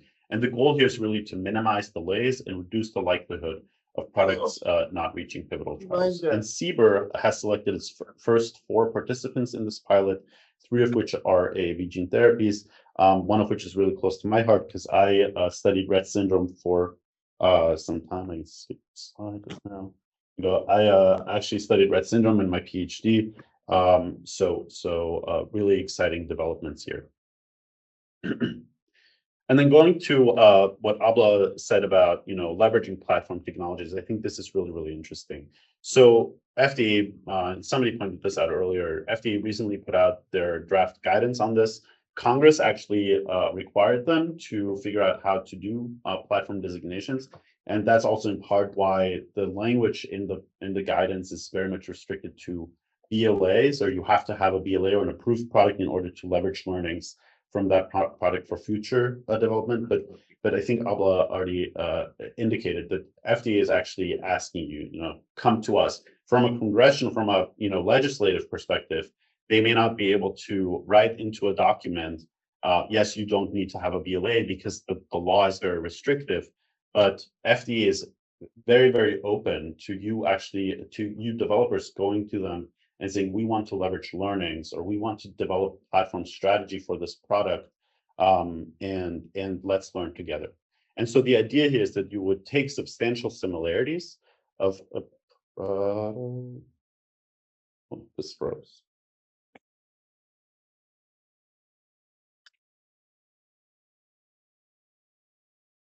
Pablo, I think there we go. All right. So you would take substantial similarities between a product and then apply them to the subsequent product. So you'd have a parent product here that has some fixed vector or delivery tool, and then only the gene insert or guide RNA in this example would change from offshoot product to offshoot product. And so within one IND, you can envision having, say it's a CRISPR or base editor, you can envision having different guide RNAs encoded within the same vector. And that facilitates manufacturing, that streamlines all of those efficiencies, and it also streamlines patient enrollment in the clinical trials. And you can see how this can be iterated upon. So you might imagine having an IND at first with just guide RNAs, but then maybe you also go into separate diseases that maybe can benefit from the same vector type or something like that. This is actually something that is currently the focus of a collaboration between the IGI and Danaher Corporation and led by Dr. Fedor Ernhoff. who's our Director of Technology and Translation. And the goal here is, as I said, to target multiple mutations in a disease-causing gene within the same IND, and to develop an accelerated manufacturing process. And really, it is Danaher owns all of these companies that all contribute substantial supplies and expertise in the CRISPR space. And so the idea is that you would feed in information from a patient, identify the causative variant, develop an editing approach, delivery, and then have include that person in the clinical trial, all within a shortened time frame and at lower costs. And I think that's really the promise of what we term platform technologies. Lastly, on the FDA side, this is the most recent announcement, I think, on this side, and very nicely dovetails with CIRM's work on the same in terms of making all the sort of the strategic head of rare disease is this FDA Rare Disease Innovation Hub. And this was launched as an initiative between the directors of the Center of Biologics and Center of Drug Evaluation and Research, and operates very similarly to a Center of Excellence, so technically it's not a Center of Excellence. And they're hiring an Associate Director of Rare Disease Strategy at the moment, but really these leaders have enunciated a vision for how this strategic collaboration will improve communication both internally and externally, and provide greater transparency to the rare disease community. Leverage rare disease expertise agency-wide, so greater cooperation within between review teams. And that also means that they can collaborate on new strategies or new methods, such as new statistical methods for rare or ultra-rare diseases. There's also going to be greater coordination, which I think a lot of sponsors and developers of drugs have asked for, so that there's a single entry point. You come to FDA through one door, and FDA decides who has jurisdiction, which office you should go to, rather than you, the developer, having to figure out, which particular office within which center do I have to go to. And it also should enable greater regulatory consistency across centers, which is something that has been a pain point in the past. And then lastly, really engaging the community and building trust with the community and experts and stakeholders. And I think this is going to be a really great output of the rare disease innovation. I can talk a lot more about FDA things like the priority review voucher program, which is up for renewal, which is incredibly important. So Congress passed a continuing resolution that once they actually do pass a funding bill, please go advocate for the PRV renewal. It's incredibly important for small biotechs to actually be able to generate funding for these programs. CIRM also has its own, and excitingly, FDA is thinking about how individualized so NF1 cell and gene therapies can be advanced, and we submitted some comments through a request for information. I encourage you to check that out. All right. Shifting gears to, okay, once you have an approved product, how do we actually pay for that? And there's, within the US, this is actually a very complex problem because we don't have a single payer healthcare system. And so, commercial payers are figuring this out at the same time as government is figuring it out. But I think one sort of very urgent matter is sickle cell disease. Sickle cell disease affects primarily individuals of African descent, and so African Americans who sort of are at greater likelihood of being covered by Medicaid. Will present a greater burden on Medicaid programs. And so there are significant challenges for Medicaid coverage of high-cost genetic therapies, such as the sickle cell therapies. And that includes that state budgets are limited and must be balanced, as opposed to the federal budget, which we can run up deficits. There are high upfront costs of these therapies, but the healthcare savings on the back end take over time are spread out over time. There still remains uncertainty about long-term durability and the actual healthcare savings into the future. And then there's state variations, right? Sickle cell disease, the populations are more clustered in certain states than in others, and some states have much lower resources or smaller sort of tax revenue model or revenue streams in order to support all of the Medicaid priorities for healthcare, not just sickle cell. And so here comes, sort of a new model to thinking about how to pay for these products, which is sometimes referred to as outcomes-based arrangements or performance-based arrangements. And so this really aligns payment with patient outcomes. So if the drug manufacturer tells you, all of these things are going to happen to your patient in terms of clinical benefit, and that patient doesn't respond that way, then now you have agreed upon terms of rebates or discounts or even refunds if the therapy does not work as intended. And so that allows payers to have some more confidence, and also for manufacturers to share in the risk in return for broader coverage access. Because right now, Medicaid policies will be very, very restrictive or may only cover to the clinical trial rather to the full label in order to sort of limit the cost impacts on their programs. But even within that outcomes-based arrangements, there are still remaining challenges for states, such as who determines what a meaningful outcome is and who negotiates. Now, every state Medicaid program in all 50 states have to go and negotiate with the drug manufacturer individually. Many of them are not well resourced or are already stretched with all of the responsibilities they do have. In addition, there's burdens on patient monitoring and significant administrative burden with implementing these outcomes-based arrangements. And then, of course, on top of the actual drug cost, there's also the treatment cost. And so the Centers for Medicare and Medicaid Services, CMS, within them, there's something called the Center for Medicare and Medicaid Innovation, or CMMI. They recently came out with a pilot or access model for cell and gene therapies that is going to be sort of a centralized outcomes-based arrangement for sickle cell gene therapies. And so CMS in this case, on the federal level, would negotiate one outcomes-based contract with manufacturers, in this case, Bluebird Bio for Lyfgenia or Vertex for Casgevy. And that means that federal resources can be committed to negotiate agreements rather than state resources, and one contract for all participants. Then states can choose to enter as participants, and that's going to be on a rolling basis. There's already an application out, but on a rolling basis between January 2025 and 26, states can choose to participate.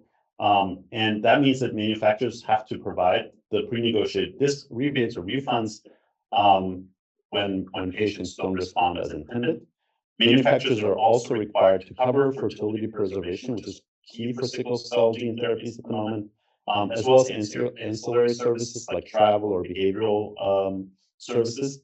But in return, participating states must agree to a standard access policy. So the manufacturer actually gets access to the patient population and not just the few individuals that the state decides. And CMS on the federal level will support implementation, including data collection, and that means additional federal funding for implementation, as well as milestone funding along the way for increased access, really with the goal of critical learnings for the future beyond sickle cell gene therapies. We are going to see more and more gene therapies on the market, and outcomes-based arrangements are likely here to stay. So how do we figure this out now, and how do we enable Medicaid programs to implement and deliver these therapies equitably? And so maybe I'll just really briefly summarize. We really need system-wide innovation, including regulatory and coverage policy, but beyond that as well, in order to meet affordability and access challenges. Rare diseases are certainly being prioritized by CIRM as well as FDA, with learnings for more prevalent conditions as well. It's not like me. There's an inherent platform nature of cell and gene therapies really allow us to leverage some of these efficiencies, and the federal government is really putting itself behind figuring out how new payment models can be implemented in order to improve access. And with that, I'm happy to take any questions after. Feel free to connect with me or check out our report. Thanks so much, really appreciate it.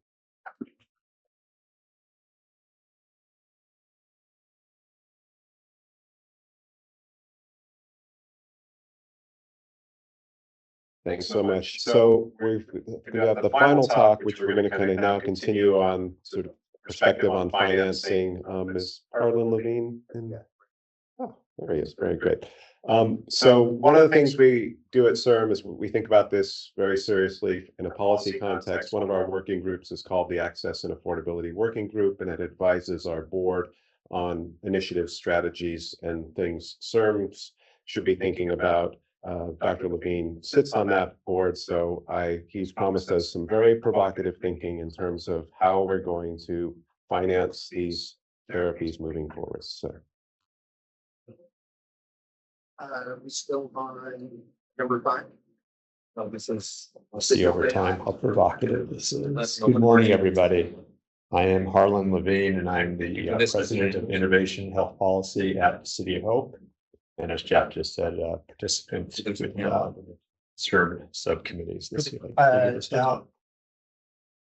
So I am here today to talk about the challenges and different perspectives on how to actually pay for this. You already heard a little bit from Minar on how the government's looking at it. We'll try to build on that. What I really want to do is set the foundation for why this is such a challenging issue.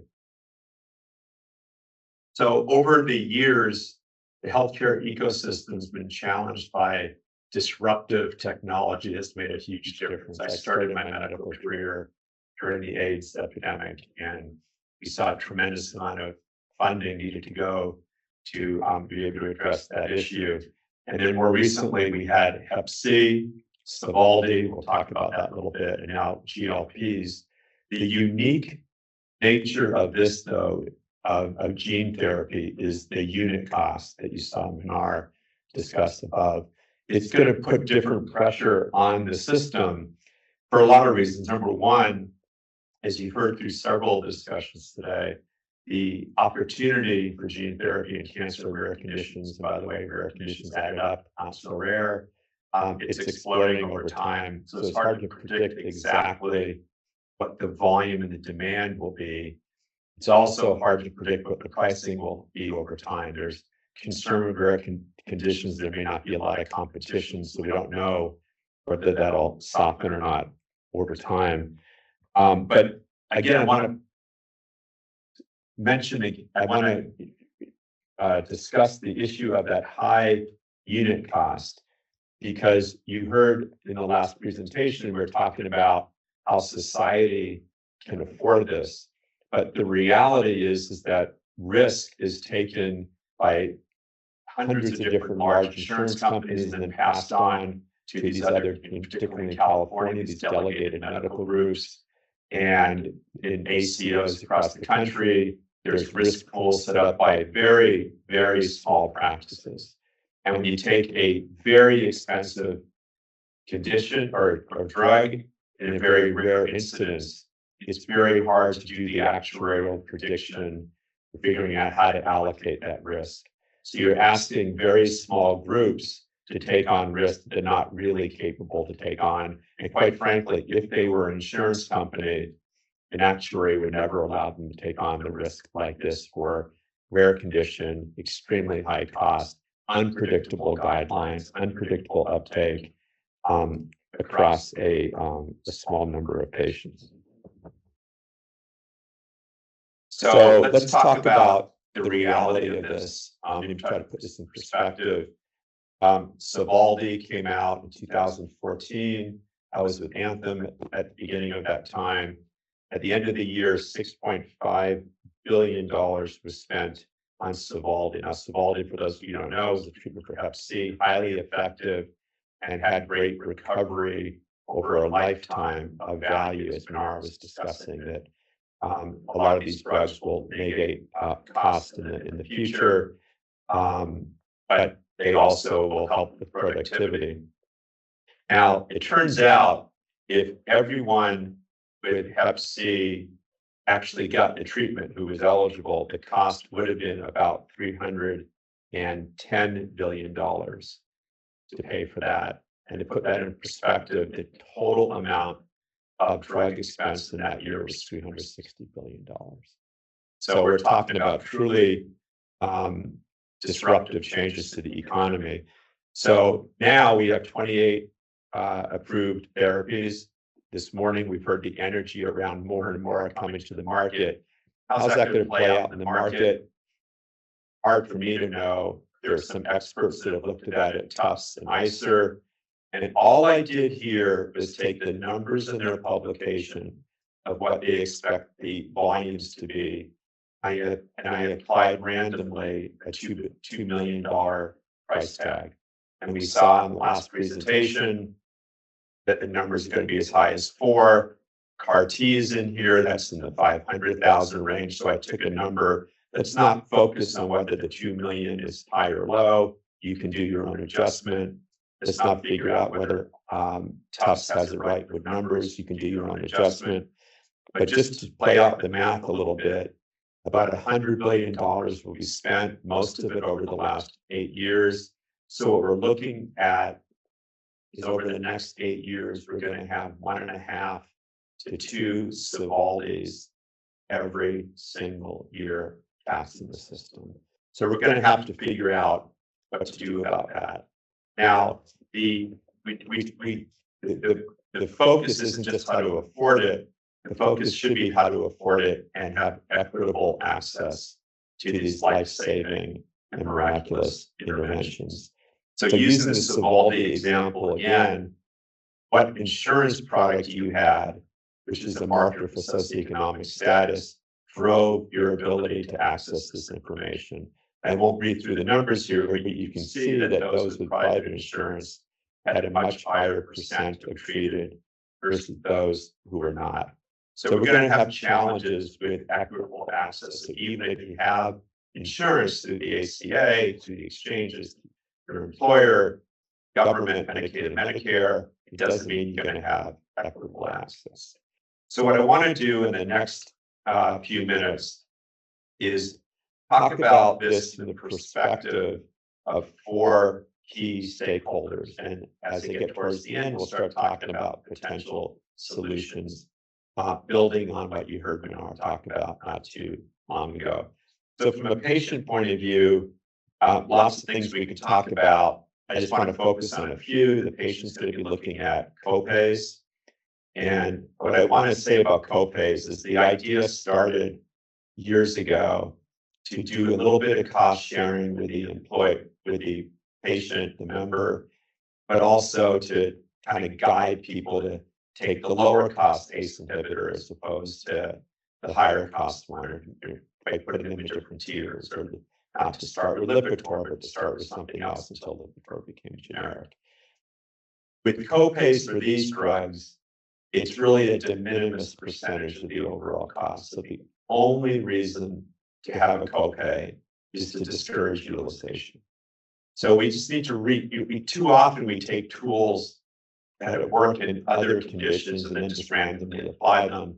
We really need to rethink what's the purpose of the copay in this setting. I won't repeat part about negotiating. Right now, it's not even clear who will be negotiating with the manufacturers. At City of Hope, we negotiate directly. Over time, there's going to be insurance companies and PBMs and other intermediaries. I think the question we have to ask ourselves, are we driving down the cost, or are we just creating more opportunity for profiteering, which then doesn't really benefit society or patients? All right, so the second perspective, and this is where hopefully interesting, maybe provocative, I want to talk about the health plan operations. Again, these are tools that are made up for other environments. Let's see if they really work. So utilization management, there's a lot coming. UM's coming under the gun. This is the process where you have to get approval for the drug. We can talk about whether that's good or bad. I think at the beginning, there's actually some merit to make sure that people who qualify for the test, for the drug, or the therapy, are getting the therapy. But if insurance companies all have their different policies, that's not good for patients, that's not good for providers. Why would that happen? Well, this build on, sickle cell was being discussed not too long ago. if you don't want people with sickle cell to sign up for your insurance, all you have to do is have the most restrictive policies to get the drug from Vertex. Because people will go on the websites, they'll figure out which is, so by doing the right thing, by having access, you're likely to get what we call adverse selection, where more people will sign up with your insurance. So it's like the no good deed goes unpunished. So we have to make sure there's consistency with utilization management. This is the more subtle part, which is the shared risk models. Here in California and across the country, we have medical groups that are taking risk, meaning they're acting as insurance companies. Again, actuarially, it's really tough to take on rare condition risk. You're going to be highly motivated to not want to provide these medications. We see this with immuno-oncology drugs, CAR-T and BMT already, and those are a lot cheaper than gene therapy. And by the way, just before I lose the thought, the gene therapy drug cost is just part of it. Take a look at the Vertex. On average, I think as of today, it's 44 days, or it can be up to 44 days. There's a lot of expense wrapped up. So if you're a medical group taking risk, your incentives just aren't there to take on these therapies. The most subtle and nuanced issue is the narrow network. Narrow networks are, I think we all know, sign up. If you sign up with Blue Shield PPO, you get a pretty broad network. But if you sign up with a HMO or a program in between, you get a specific group. That's great if you're at a group that's like a Cedars-Sinai or a UCLA. But if you're a small group in the Inland Empire, you may not have people who are at the leading edge of treating cancers or some of these rare conditions. They may not even think about referring someone in, and the patients to a large extent will still depend on their doctor making the diagnosis and making the recommendation. So there are a lot of problems inherent in the system, and because of the socioeconomic association between the inverse relationship between how wealthy you are and how narrow your network is, you're going to see an increasing amount of disparities. So just to start talking about maybe some potential solutions, we talked about some of the regulatory activities that are happening at the federal level. Here in California, City of Hope, working with a state senator, started thinking about the inequities in cancer. And this is just a model that could apply to gene therapies.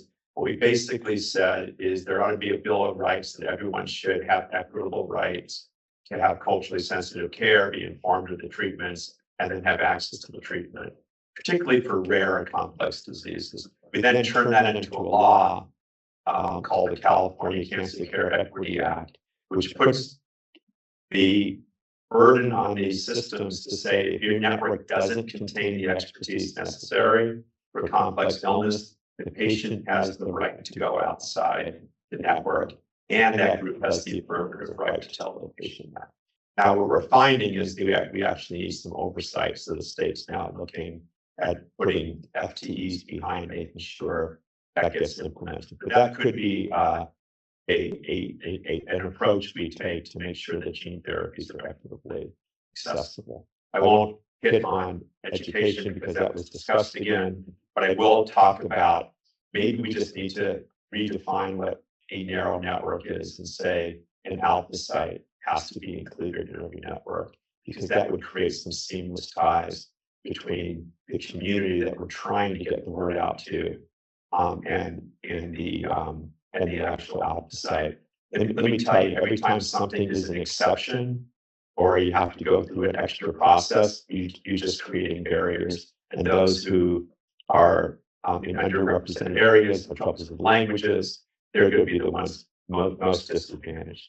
All right, so the last slide I want to talk about is the concept of thinking about this differently. And Art really teed this up very nicely and started to go into it from a federal point of view, from a insurance point of view, because these things are relatively rare and highly expensive, we have to think about a few different approaches. So one would be maybe multiple health plans need to come together and create a pool and fund this, so you're not competing to try to direct, patients to the other health plan, that everyone is at equal, everyone has their fair share of taking on the burden of the cost, with, of course, the advantage of the better delivery. I saw this when I was in the health plan side of the business, where there were some health plans thinking, maybe we'll cover 2 drugs of the AIDS cocktail instead of 3, so patients won't sign up with us. I mean, we really need to protect against this happening. The other advantage is the power of negotiation. I quite frankly think that while we're figuring out the volume and the total expense, and there's no real equilibrium, it's really unfair to shift the risk to small risk-bearing entities. There ought to be a general pool. Government can fund it or not. The insurance company can fund it. But really, we take the economic pressure off. The other thing we can look at are things that are high risk. Menard talked about some of the risk involved, but maybe we pre-purchase the drugs from the pharma company and we negotiate a rate. Here's the question is, do you negotiate the rate based on savings?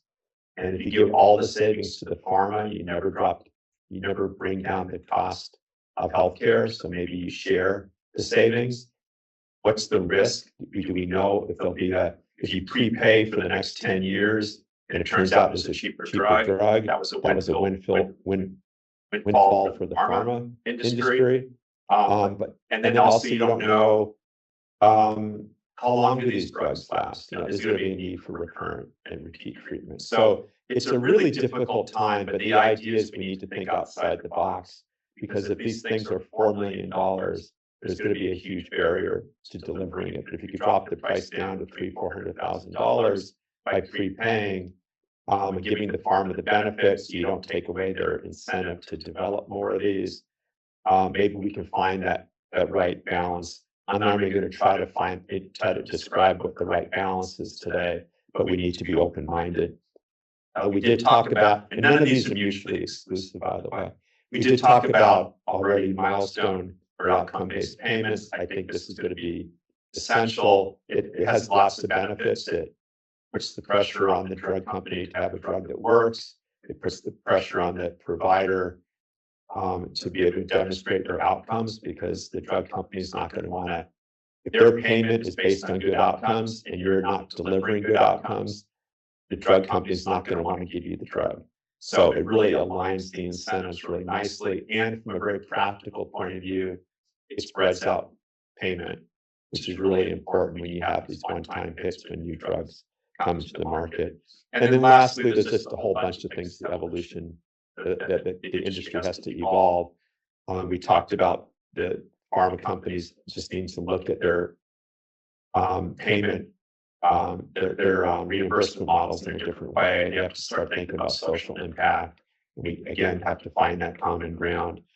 Reinsurance will be important for risk-bearing groups because of the expense. But even this is going to tip over most reinsurance companies. The reinsurance company is going to have to pool more and more together. And then,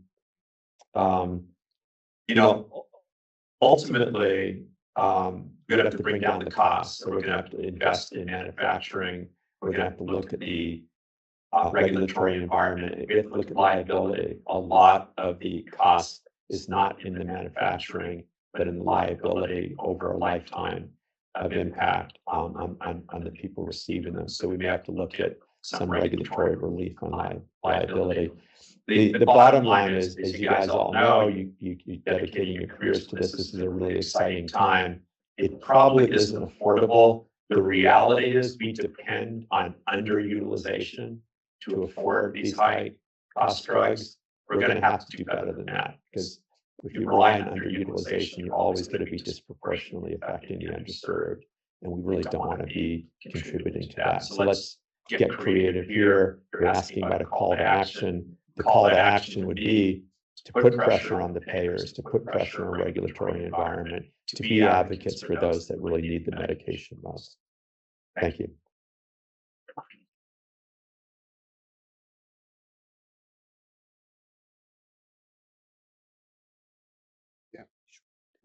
Okay, so quick, just so you know, we're aware of the time. The organizers have made some adjustments.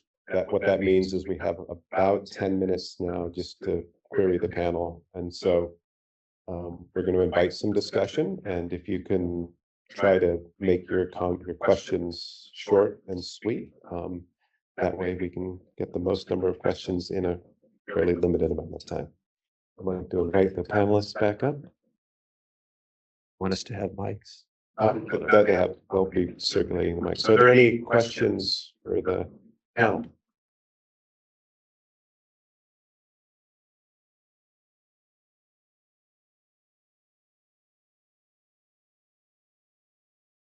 Kat has a question here.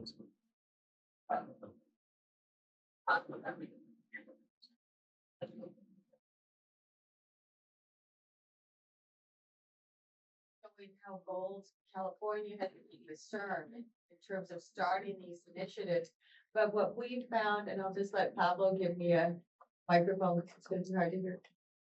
Great, thanks. Mike's coming. There we go. These are really important bold initiatives and something that we need for healthcare. The point about hepatitis B is important, but I think we need to look at managed care in the states because these will likely be state initiatives. The way healthcare is being handled right now, and to fulfill CIRM's promise of dealing with rare diseases for a lifetime and the liability issues. How do you foresee that playing into California? Should we have a bond measure to help to defray the costs? And we have CIRM funded by the bond. I can start. I think the way managed care is delivered here in California, it actually at the state level, and then the risk, financial risk is passed on to multiple small groups. And I don't think it's going to be possible for those groups to take it on. So whether it's a bond or a carve out within the existing Medicaid program, I believe there has to be a state fund to give it approval. Again, until there's equilibrium, I think there needs to be a state fund that makes it creates the opportunity for people access to the therapies. I would maybe just add that I think with federal support as well for these programs, ultimately healthcare savings are also borne by the federal government and productive members of society contribute to federal dollars as well. So I think thinking a little bit more holistically from a federal government perspective, also because they can run a deficit and they do frequently for things that some of us in the room may think are not as high priority as treating patients with life-threatening diseases. So there's opportunity for innovation. Just it takes a lot of advocacy and education at the federal level as well. And one concept I want to add out there is because of the pressures on GDP, there's the concept of zero-sum games really being the pay force, all that. And I think it's going to be very difficult as this new therapy comes in if we continue the mindset that is zero-sum game and give it budget year.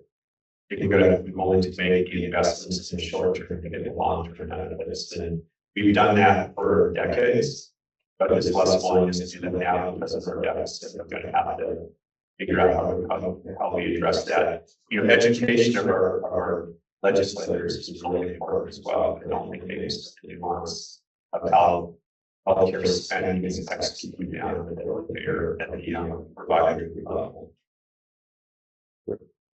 Hi, Dr. Levine. Everybody's consultant. I don't know the current insurance situation, how much of it more take. But it's going to be all currently by the insurance regulations or as yeah, so we take private insurance, we take state Medicaid, we take Medicare, we have a certain designated percentage for unfunded. even with the Affordable Care Act still in funding cases. And I'll give you an example as CAR-T, which relates very much to gene therapy as coming into the market. It was an approved drug, approved therapy without reimbursement. So every time we did a Medicare case, we spent $400,000 of our own money to purchase the CAR-T with zero reimbursement from the government. So yes, we take all those insurances, but we need a rational system for paying for these drugs from the get-go. It's too much burden on the provider to have them take on the expenses on their own. All right, let's go to there. This may be the last question, but let's just see how we do on time. Hi, Mark Walters from CSM. I just wanted to ask you for clarification about the outcomes-based pricing because the outcomes after some of the gene therapies have been spectacular. The expectation is that 95% of the recipients will have an acceptable treatment outcome. So I'm curious why you think that's going to create healthcare savings for the system and the success rate is that high. Yeah, maybe I could comment on that. I think the healthcare savings over the long term. So if you take sickle cell every year costs the system per patient, X amounts of dollars between hospitalizations. You know this very well. And prolonged healthy life is, That's not my question, but the guarantee. Oh, is there a guarantee? Outcome-based pricing, and if period of outcome didn't occur, that there would be a rebate. If the pre-negotiated terms would not occur, there would be a rebate. Yeah. I'm just curious what kind of impact was cities actually having to period of outcome. It will likely be still very expensive. I think, I didn't want to wade into, whether I think the value-based price, which is different from the value-based purchasing agreement, or the value-based price. So essentially, manufacturers will price these therapies at, say, $4 million because the cost effectiveness is such that you can argue that over the long term, these are all the healthcare savings and benefits to society that will accrue. But in reality, we could argue that if patients cannot access, then the value to society is not realized. And so prices should potentially be lower. But I think that's a different conversation from the outcomes-based arrangements conversation. I think, at this time, we're not going to see other prices than value-based prices. But there are, I pointed to the task force report, there are opportunities to anchor price to the actual cost of manufacturing and development, which will lower prices significantly. But I think as long as investors are expecting to improve significant returns on their investments, we're not going to see other pricing schemes outside of value-based pricing, at least as long as it's traditional or profit capital. There are ideas for other financing models.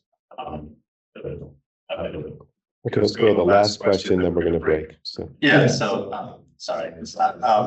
I think Mark raised a really excellent point, which is that is it worth the administrative effort of doing outcomes-based arrangements for some of these if you're really looking at a rebate of a very small percentage of those therapies, right, Mark? And so in that instance, then are you looking at durability and you're tracking these things for a long period of time? Is that what that? So just what sort of parameters or expectations on an outcomes-based agreement would an insurer need to actually make this worth their while, right? If they're only going to be able to recoup the rebate on a very small percentage of the actual ones because the outcomes so far is so high. So I'm debating whether it's rather weigh in, like the Kershaw question earlier than or this one, but so your points are correct. So let me just say I agree with you that we need to be very thoughtful and not put in a program that doesn't have value. Let me give you a few examples where it could have value. So one is on CAR-T. you're looking for extended life beyond conventional therapy. And I think that there is a drop off in a need for repeat CAR T or repeat treatment that could significantly change the value of the initial therapy, and therefore, whether it's a rebate or refund or delayed or payment over time, you could have value there. I think in something, so I'm probably the least qualified in the group. I'm not a scientist and I don't fully understand this, but it would seem to me that over time, as you widen the use of a drug, like even in sickle cell over a broader population, there will be a diminishment in how effective it is. So, I think we don't know. Maybe that's the wrong choice, but I think there will be other cases where it's not a 95% cure. And then the other issue that I think is important, it protects the ecosystem from people putting using the therapy on people who are not likely to benefit from it. As these drugs get better paid for and more widely available, I think you want to have a system in place that you really want to reward putting it into the patient most likely to benefit, particularly in these big and scarce resources. Okay, thanks for that, everyone. I want to thank the panel one last time. I think folks will be around during the breaks as well if you want to follow up. Sorry.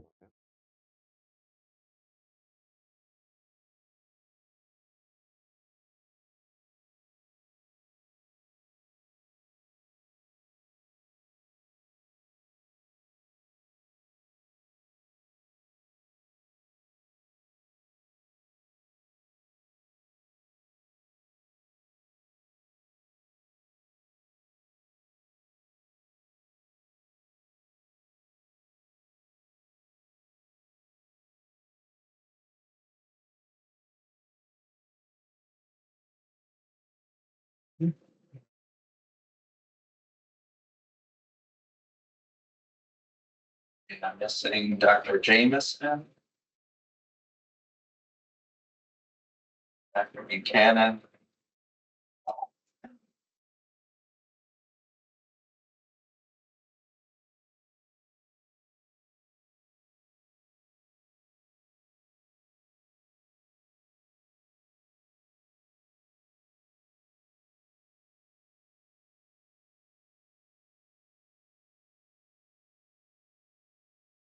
Okay, I think we have quorum now.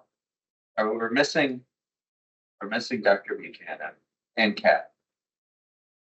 Are those two? I'll tell them. If they're talking to each other, we are waiting for them here. Dr. Jameson is coming down the aisle, and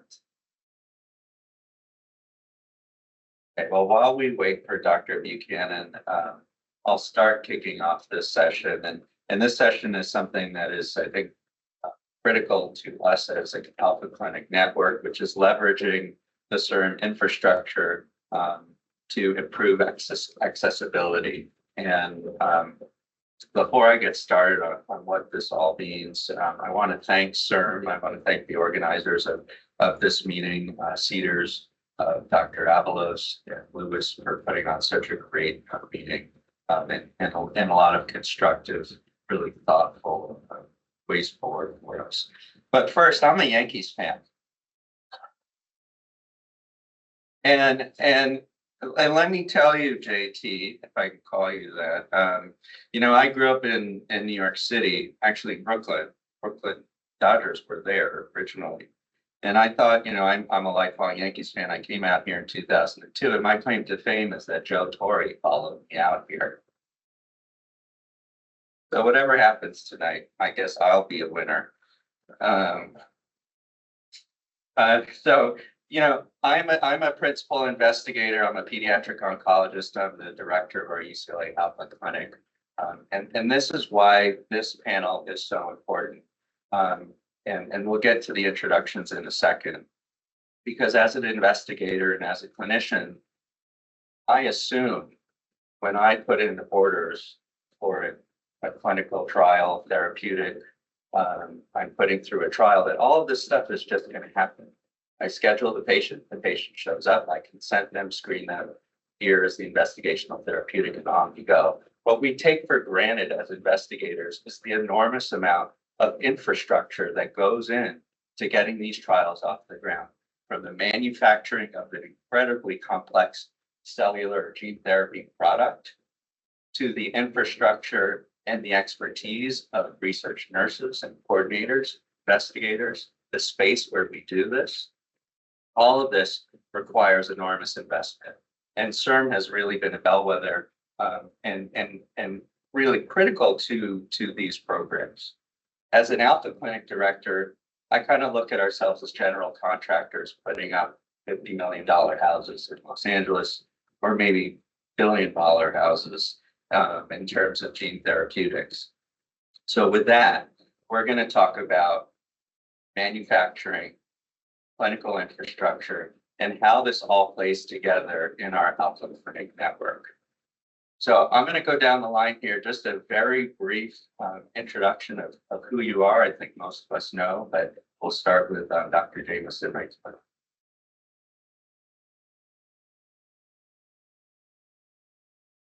Oh, just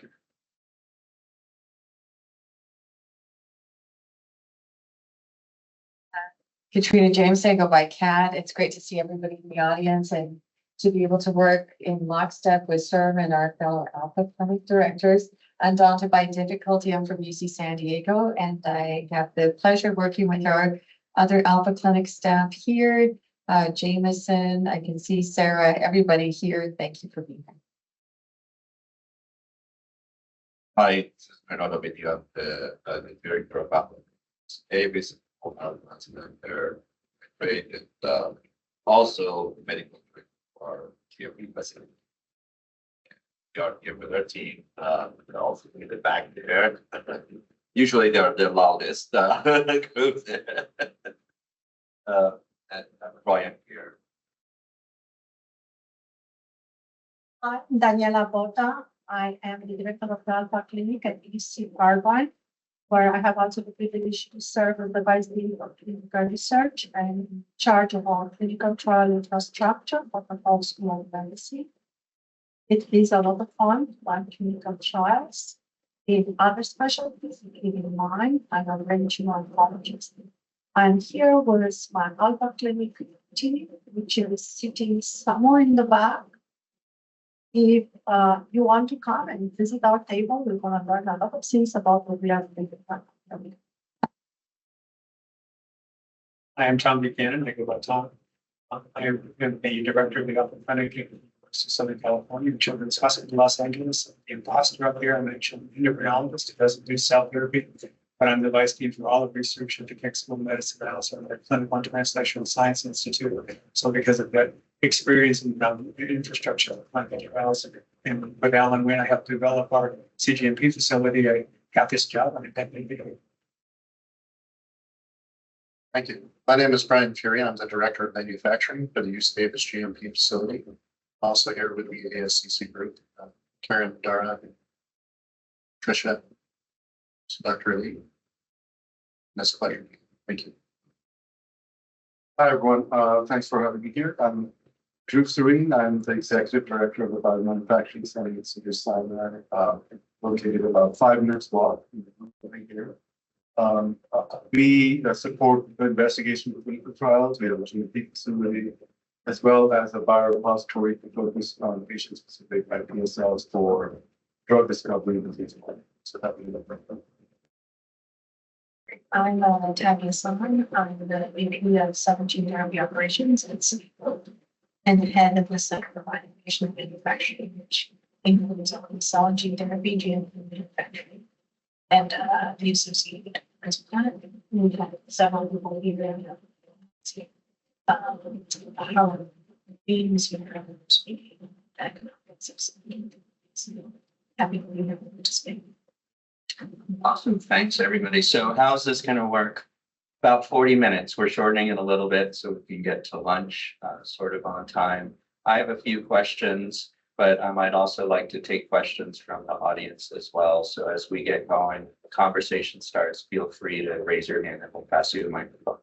So the first question is for the group here. How have you as an alpha clinic partnered with your GMP to facilitate access and efficiency for cell and gene therapy clinical trials at your institution and across the network? Maybe Bernard, you want to start with that one? But it's a very unique and very productive collaboration. It goes many different ways. Companies come to GMP or for access, and then they start to file with us. And it's the other way, our investigators have some factor. But another angle is that our GMP, you're not just going to get this, it's a simple manufacturing. There, we did a lot of innovation, change the manufacturing, and make it different. So, a lot of trying to make the virus, for example, make it trying to make e-waste make a virus on that, trying to make it hard to sell it cheaper and shorter. So there all of those innovations and trying to make this platform for consultant and parties of therapies. I think all of it. So I think that what Bernard described is the way in which we operate this interrelation that goes back and forth between the GMP and the Alpha Clinic. And either of them, we have a contact, and if a company, a sponsor wants to do a study, we try to accomplish that study at the fastest way, determining if we need, by example, in the Alpha Clinic to get the GMP involved, or is there a simple cell processing for which we use a step down, let's call it, which is our cell processing lab. But in addition to that, and maybe more important, is that we work together to accelerate the discoveries from our bench research. So for many of our colleagues that are doing mostly bench research, when they get to that step where they're starting to consider human treatments and INDs, that's where the Alpha Clinic and the GMP work hand in hand, because in the end, the submission of an IND will require a clinical protocol and will require a manufacturing file. So doing those activities coordinated and making sure that the products that are produced are at the feasibility and usability that is in order to truly implement them in the clinic, it's probably the great benefit of working together. Yeah, we have an intake form for our Alpha Clinic for the San Francisco Clinical Center, so investigators know the menu of activities that they can work with, both for the GMP facility and the Alpha Clinic. Now we're having combined meetings with our certified GMP facility and Alpha Clinic, so we can see where the pain points are. And then we start looking at budgets very quickly. So Donna is here to try and figure out how to put the budgets together. In addition, we have an innovation center to look at the diagnostics component, so we can look at in whom. So are we applying the right therapy to the right person at the right time? So we call that precision regenerative medicine. And that's something that the sponsors seem to be really interested in. So I think we're trying to provide a level set, and certainly can work with the other Alpha clinics to do this. For example, the Trauma City of Hope that we're sharing for CAR T cells, for HIV, that's been extremely successful with the community outreach and engagement that we've had. So as we talked about yesterday, we've already got 4 patients on that study. So by showing investigators that we have a menu of activities and they don't have to check everything, has really encouraged people to work with us.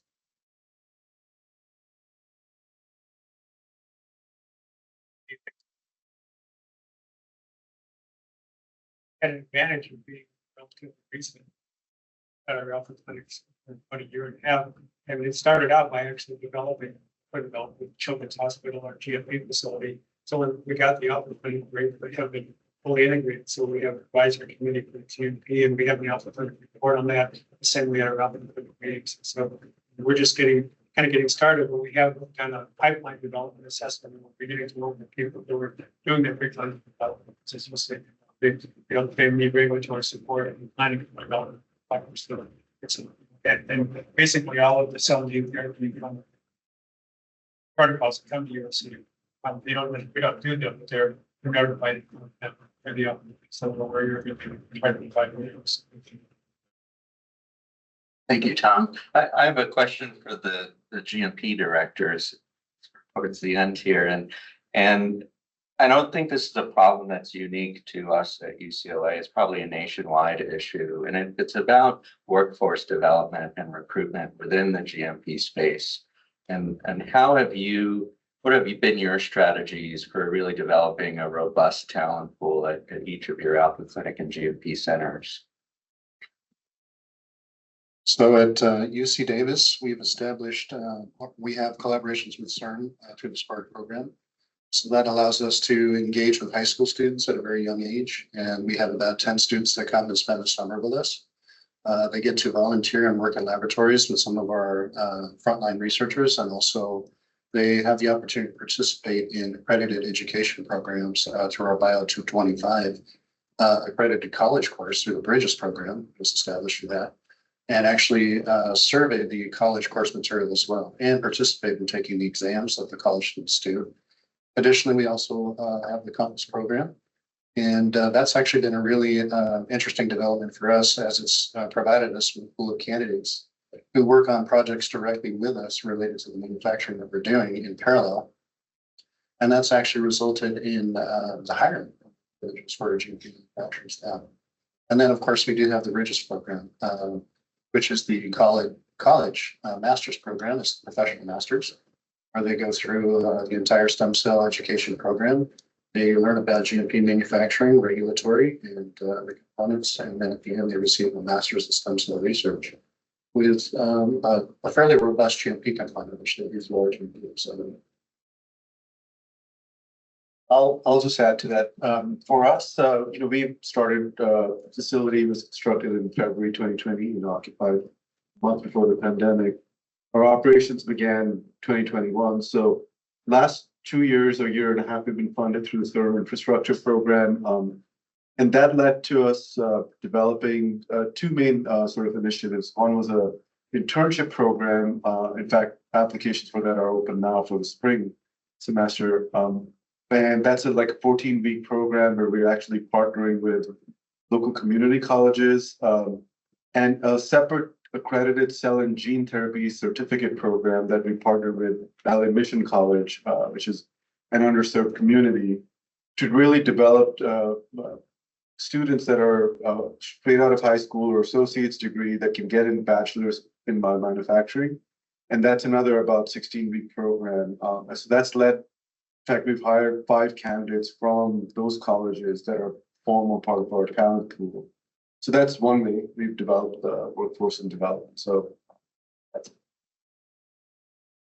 Yeah, I mean, I think we do something similar to what the others do as well. We have a Master's of Translational Medicine program at City of Hope. And so the folks in the GMP space, they teach modules within that course, internships, and then we're sponsoring a master's student from an underserved group in order to help facilitate their completion of the master's program. So I think we do things like that. But I think, what the wave that's happened over the last decade or so is to shift from, master's and PhD students doing manufacturing work to opening it up to associate degrees and bachelor degrees. And I think that that's an important part of having the right person get the right job. And I think that's a critical issue that has to revisit that and how that's evolved over the last decade as cell and gene therapy has matured.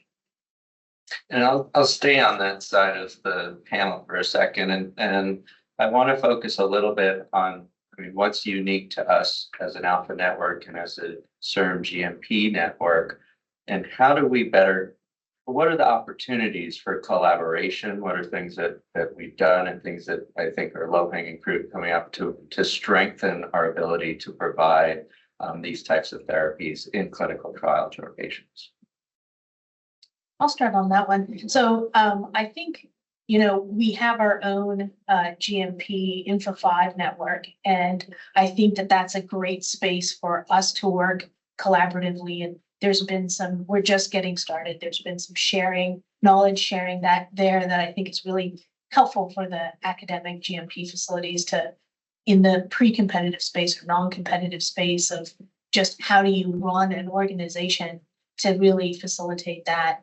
I think also, you know, in terms of being part of the alpha stem cell clinics, you know, that call to action that was mentioned earlier, how do we decrease costs? So constantly looking at innovative platforms, how we can automate, how we can go closed system, and then thinking creatively with our clinical partners and our researchers about how we can adapt those platforms into our internal programs and then offer them also externally is a big part of what we do and how we try to mitigate costs as we and mitigate costs and be innovative to really decrease the vein to vein time in the autologous products, decrease costs in the allogeneic products as we move forward.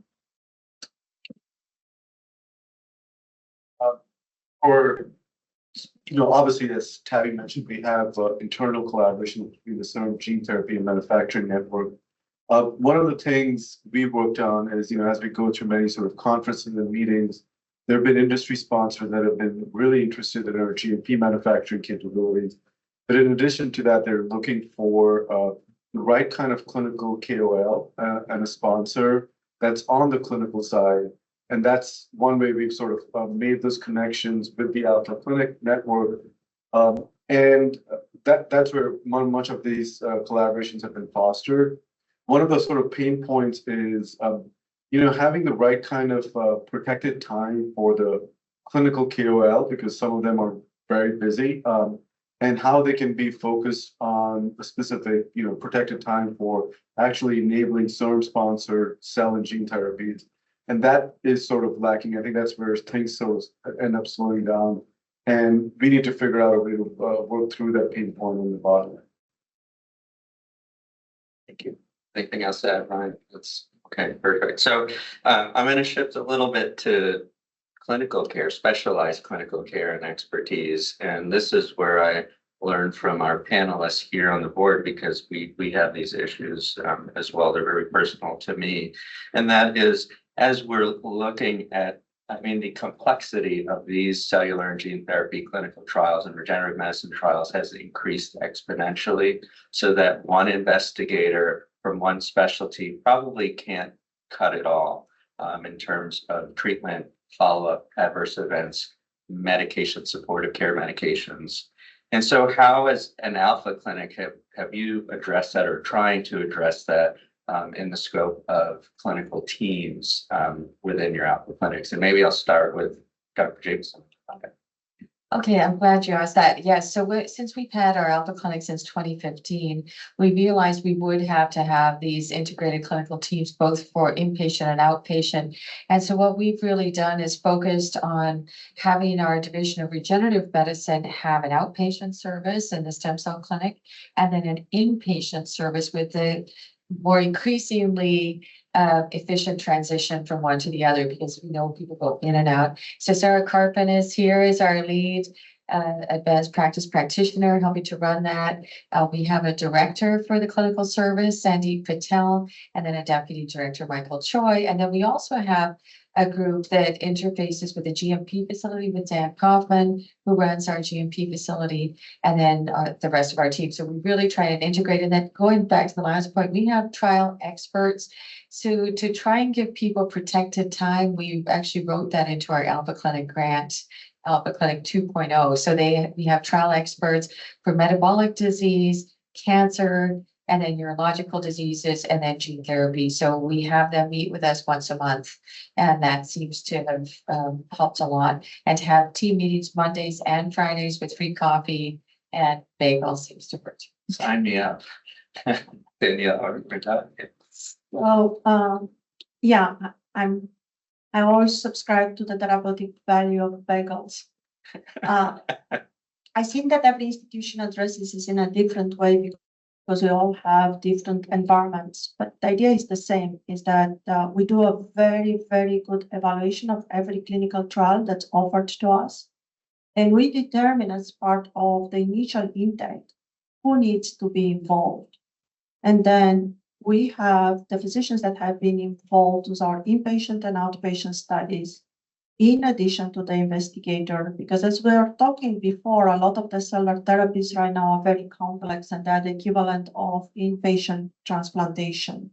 So just having all the teams agreeing and having SOPs well established based on the quality of the product. So if you are doing one of those third generation CAR Ts that are a permanent change, the rules and the people that you involve might be different than what I'll be talking about later, which are mRNA CAR Ts, which are more transient and will be very different than doing outpatient exosome treatments to joints. So having a way of classifying the level of difficulty, the appropriate hospital or service or outpatient service, the physicians, the nursing, and the pharmacy or cell therapy GMP processing teams that need to be involved. And then having SOPs, so when we get the next study on a similar compound, on a similar product, we don't need to reinvent the wheel. We start the same system. And I'm happy to share our SOPs in the network. Of course, they will have to be adapted and everybody works different, but it's a matter of organization and collaboration. So we have been doing more of a, as I mentioned before, more of a centralized process when, I'm a BMT person, most of our CAR T cells or cell therapy or gene therapies are being done, at least being followed by a CAR T cell. But obviously, this is just one unit. We cannot handle the whole university.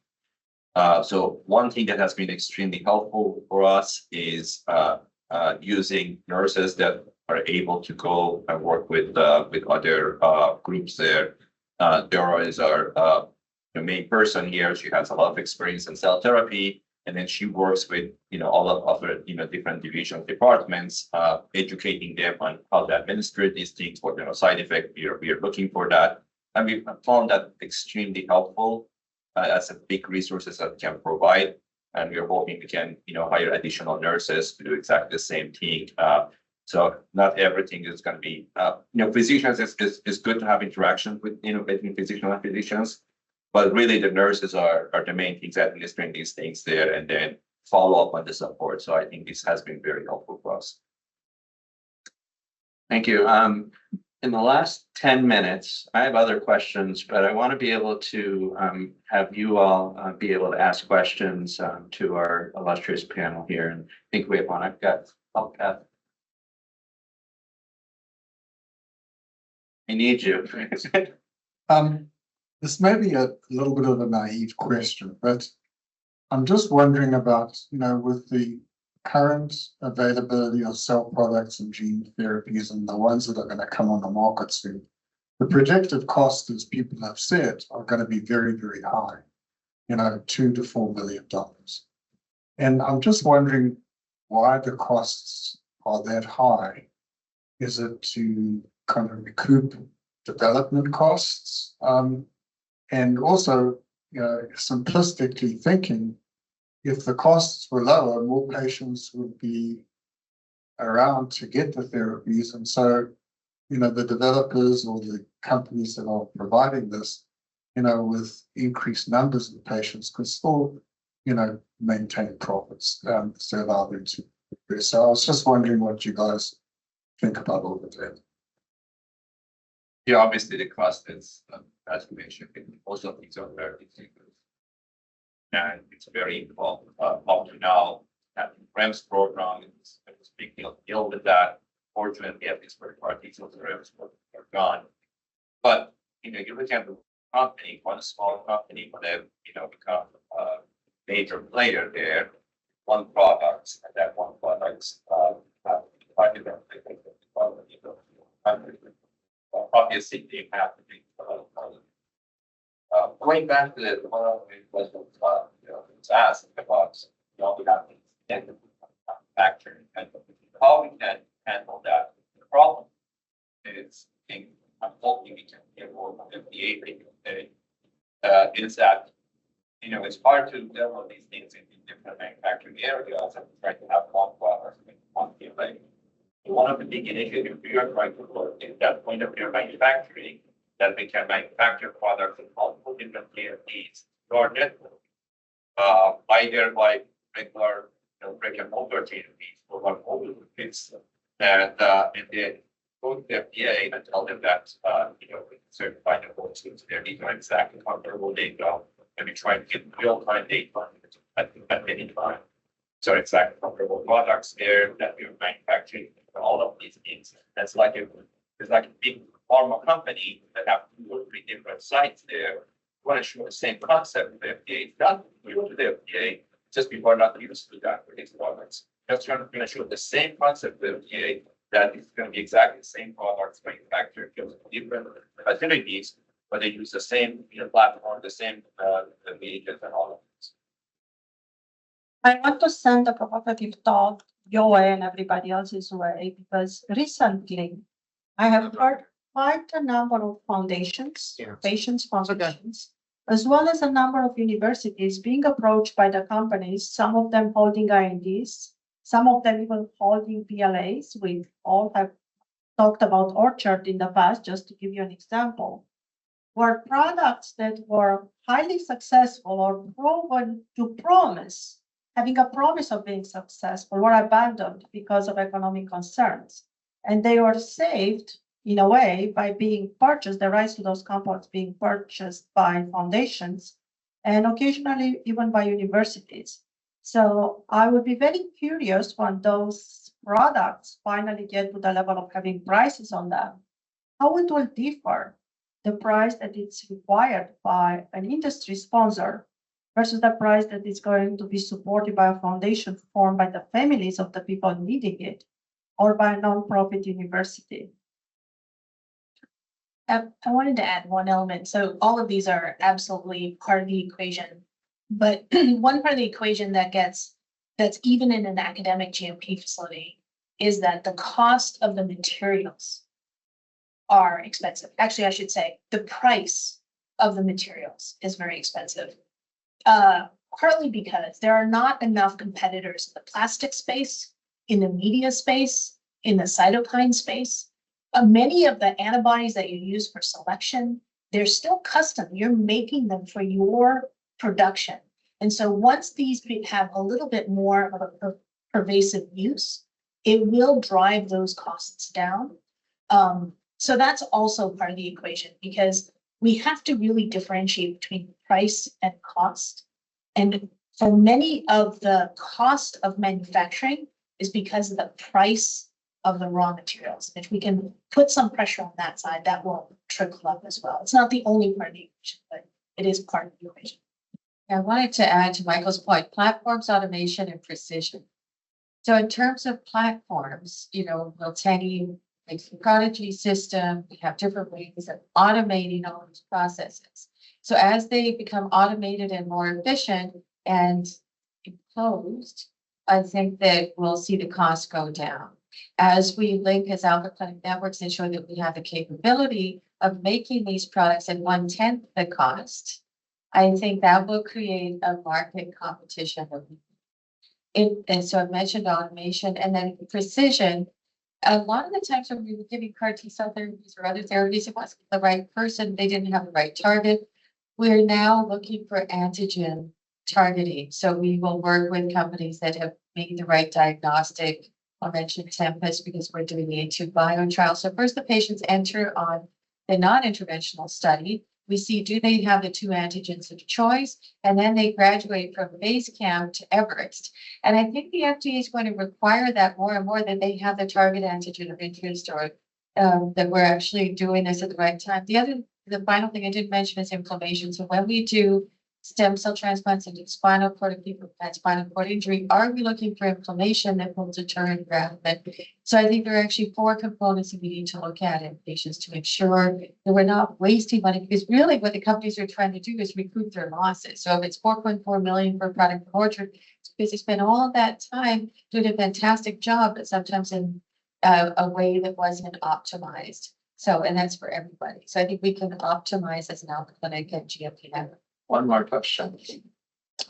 Question have to do for Kat, and maybe you can talk about CDFO on the issue of precision medicine, immunotherapy. I know, as you know, that every patient starts with a different set of medical conditions, and every patient is on different meds. So where are we with immunotherapy without chemo and radiation as a treatment? Because now there's usually a combo therapy with immunotherapy and chemo, but immunotherapy doesn't work for everybody. So can we get to 100% immunotherapy without the chemo and radiation? Good to go, Jack. He's thirsty to say things, but Dana, Dr. Kaufman. Yes, that's the point. So usually with a patient who has cancer, we're not just giving them one therapy. We're giving them immunotherapy, targeted therapies, CAR T cell therapy. It's part of our non-cellular immunotherapy. So what happened, and I have to do a plug for NASA, BMS, and we're working together to resolve the crystal structure of Keytruda binding to its target PD-1.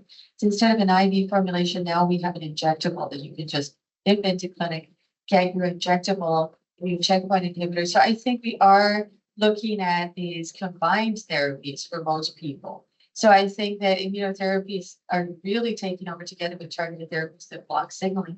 But also we have to say, for example, we're doing a CAR T cell therapy targeting Claudin 18.2. We have to know if they have the target antigen. So as we become more precise, in San Diego, we have Illumina. So we're working with them together more to have companion diagnostics for the person, not just the product. So I think you're exactly right that this is where we need to go.